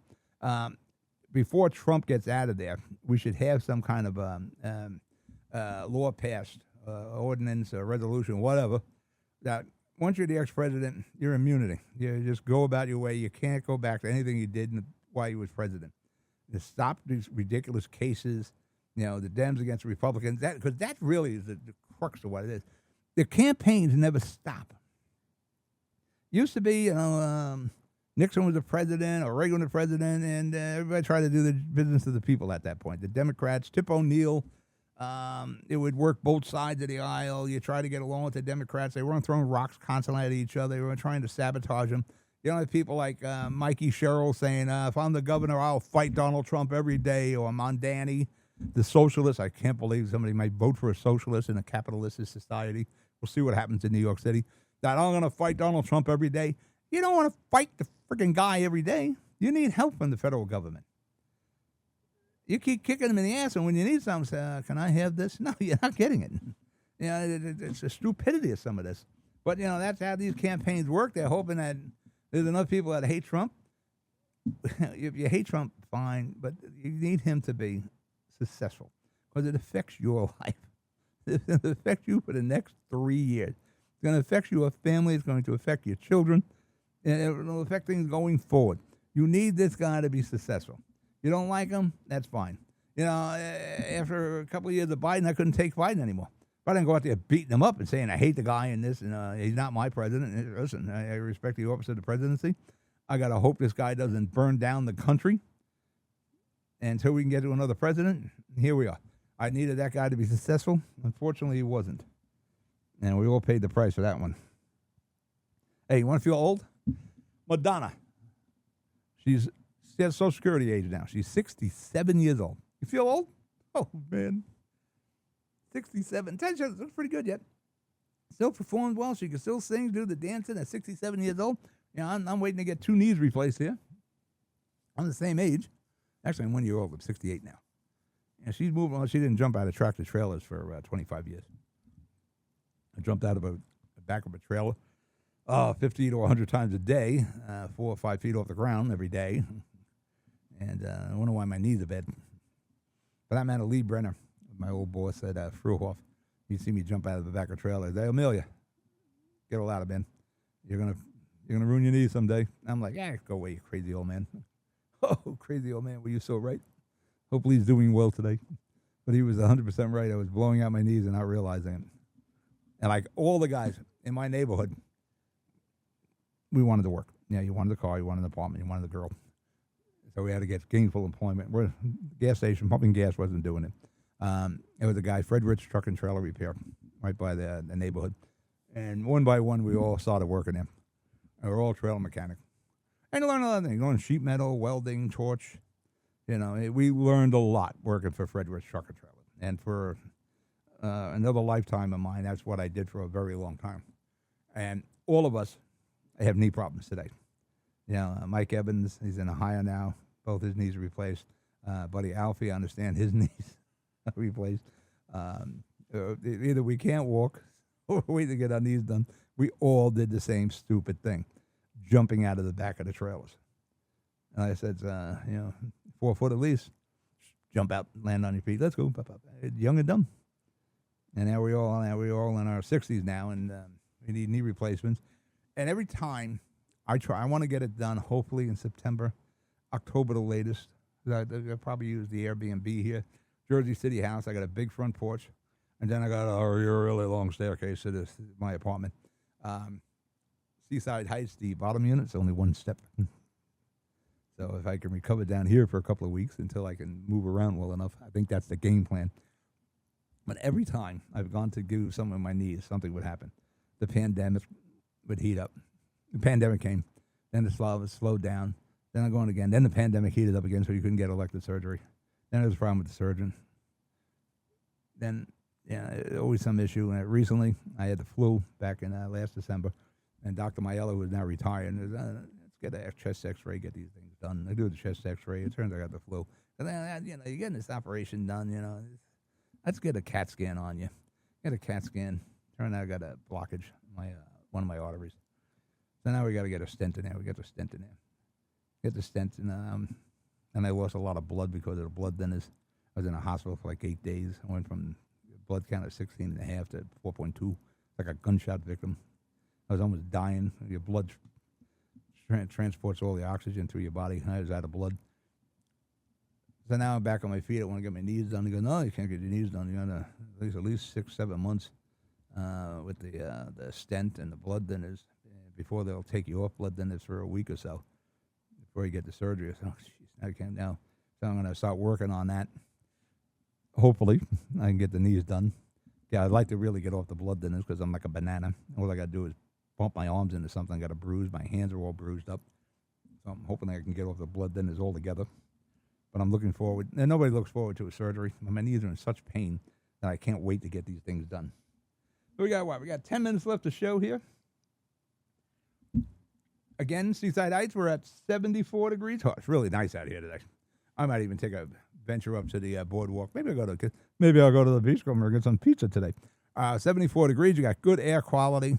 The traffic is okay coming down from Jersey City. It's like the only place we come down from Jersey City. I'm from Jersey City. I saw people come up from Trenton too, right? They come from Edison, that sort of thing. Well, I'm taking you from the distance, Jersey City.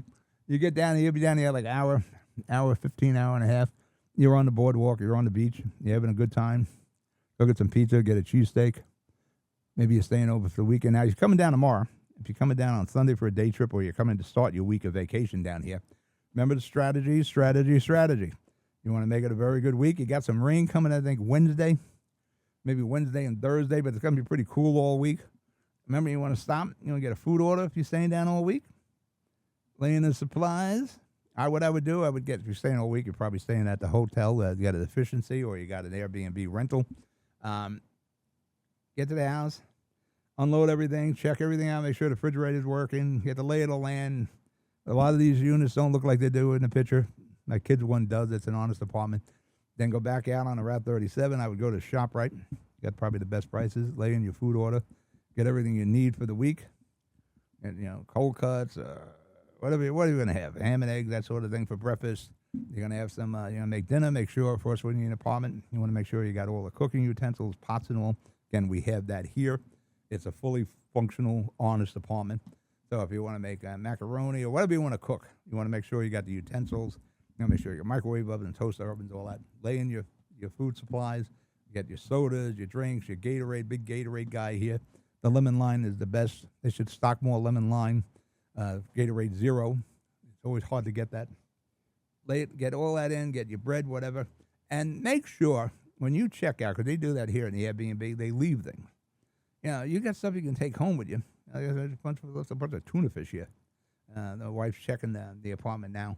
Take it home with you. That's money. You're leaving money on the shelf here. I appreciate it. You know, I assume we'll do something with that tuna fish. The last time they left a bunch of stuff like that, we brought it to the church for the food pantry there. But, you know, you're leaving money here. I'm looking at beach chairs over there. They're not our beach chairs. Someone left their beach chairs. Take it with you. Stretch your dollar. But in Seaside Heights can fit anybody's budget. It depends if you plan it properly. You want to enjoy the boardwalk. You want to enjoy the food. You want to have the pizza, the cheesesteak, the sausage and peppers. You want to play the stands. But the best way to save some money is on the food. Like I said, go to ShopRite, lay in a food order. You know, go on the boardwalk. You know, have breakfast first, then go up on the boardwalk. You can have your lunch up there. You go back to the apartment. You can cook your dinner. Or, like I said, you get out right on 37. And it's straight out from Seaside. You got the Wendy's, you got McDonald's, you got White Castle, you got Checkers, you got Burger King out there. My favorite, which is probably the best bet, is go down to Fortune Buffet, like 7-8 miles from the boardwalk, right on Route 37 again. Going west, as soon as you get past the Walmart, start getting over to the right, take the St. Catherine's jug handle, go across 37, into the first driveway. On your left will be the R.W.J. Barnabas Hospital, Children's Hospital. Make the right there. You'll see Fortune Buffet at the end of that road. $16 for all you can eat. And there's like 8 or 10 serving stations there. Your first soda, of course, $3. And after that, all your sodas are free. And they have everything there, from salads to soups to appetizers to the entrees to seafood. You like seafood? You like shrimp? You're in the right place. Crab legs, clams, egg drop soup, wontons, pizza, French fries, calamari, chicken nuggets, chicken on a stick, chicken teriyaki, pepper steak, chicken and broccoli, the string beans that I like a lot, mushrooms, a ton of food. There's a hibachi, there's a sushi bar, there's the ice cream stand, fresh ice cream and sherbet. It is the best possible deal in the state of New Jersey. I'm telling you. And the food is good. The services are good. Okay, you serve yourself. But, you know, Amy and Alex and the gang, they take those plates right away. They're constantly refilling your drink. Yeah, whether it's soda or tea, whatever you're having, you're out of there with drinks, $19 a person. You're going to spend that in Burger King. And you're sitting there, sit down, it's nice. You can stuff yourself as much as you want. And like I said, if you like seafood, you like chicken, you like steak, you're going to like it there. You got lo mein, you got the fried rice, egg rolls.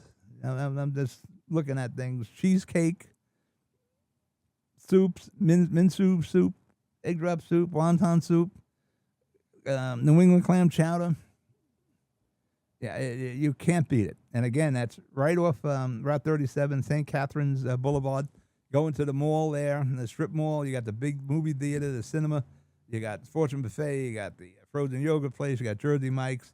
You can't go wrong. But I said, yeah. $19 food and drink per person.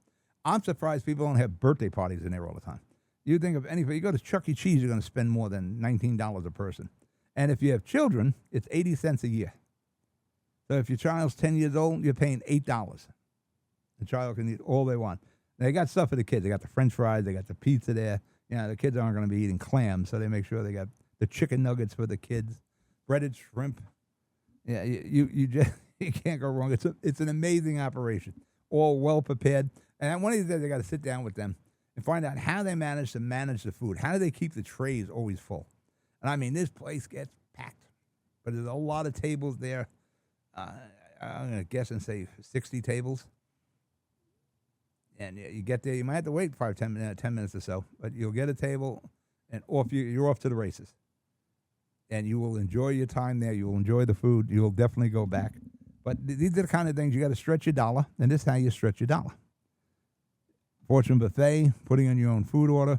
You want to make sure you have off-street parking like we have here at the Airbnb. Even the motels, most of them have parking lots, but some of the house rentals, they may not have off-street parking.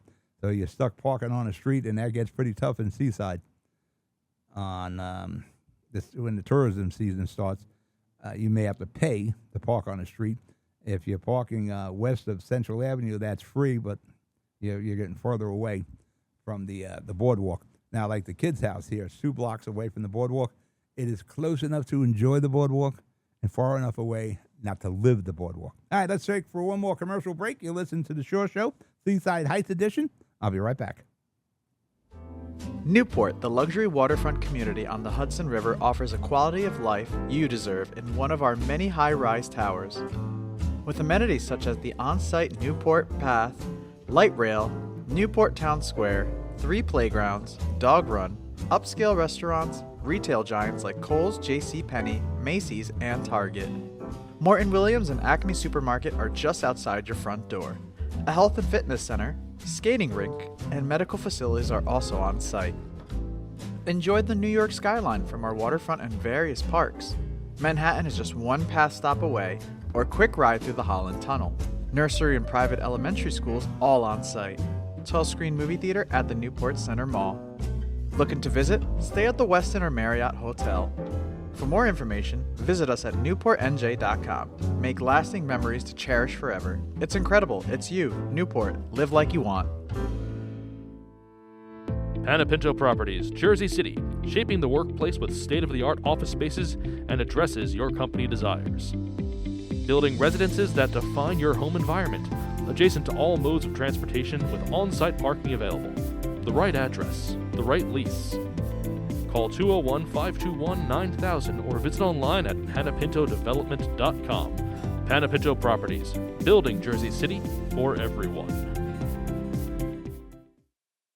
Good Friend Self-Storage in North Bergen, New Jersey is a fully climate-controlled facility equipped with state-of-the-art security, packing supplies, a Refer Friend program, and multiple loading docks convenient for commercial use. Located just off of Route 3 at 4301 Tunnelly Avenue, Route 1 and 9. Call 201-867-2444 or visit us on the web today. Good Friend Self-Storage. Let us be your good friend. Comprehensive healthcare is here, here, and here. RWJ Barnabas Health is healing, enhancing, and investing in Hudson County with its 2 newest locations, Hoboken and Exchange Place. Within walking distance or accessible by mass transit, our locations combine convenience with primary and specialty care, including cardiology, women's health, orthopedics, cancer care, and more. Let's be healthy together. Burns Brothers Memorials, Monuments, and Markers, 787 Tunnelly Avenue, Jersey City. Hudson County's only monument maker, serving all faiths and cemeteries. Design, studio, and large inventory on site. Cemetery inscriptions and custom orders welcome. Burns Brothers Memorials, Monuments, and Markers, 787 Tunnelly Avenue, just south of Secaucus Road. Craftsmanship that will last for all eternity. Burns Brothers, Jersey City, Albert H. Hopper, North Arlington. Visit us on the net. All right, I'm back. You're listening to the Shore Show, Seaside Heights edition here. I'm Pat O'Meara on GGR. We got about 1 more minute left. Again, if you're in the sound of my voice, come on down to Seaside Heights. It is 74 degrees. The air quality is at 39. The beach is pristine. The boardwalk is open. We discussed everything you need to do to stretch your budget down here. And like I said, Seaside Heights fits into everybody's budget. You can eat on the boardwalk. You go to Fortune Buffet. You got the Beachcomber. You got the diners out here. Tom's River Diner, 4 Seasons. Come on down. You got good weather today. You got good weather tomorrow. I'll see you on the boardwalk. Thank you for listening. Good night.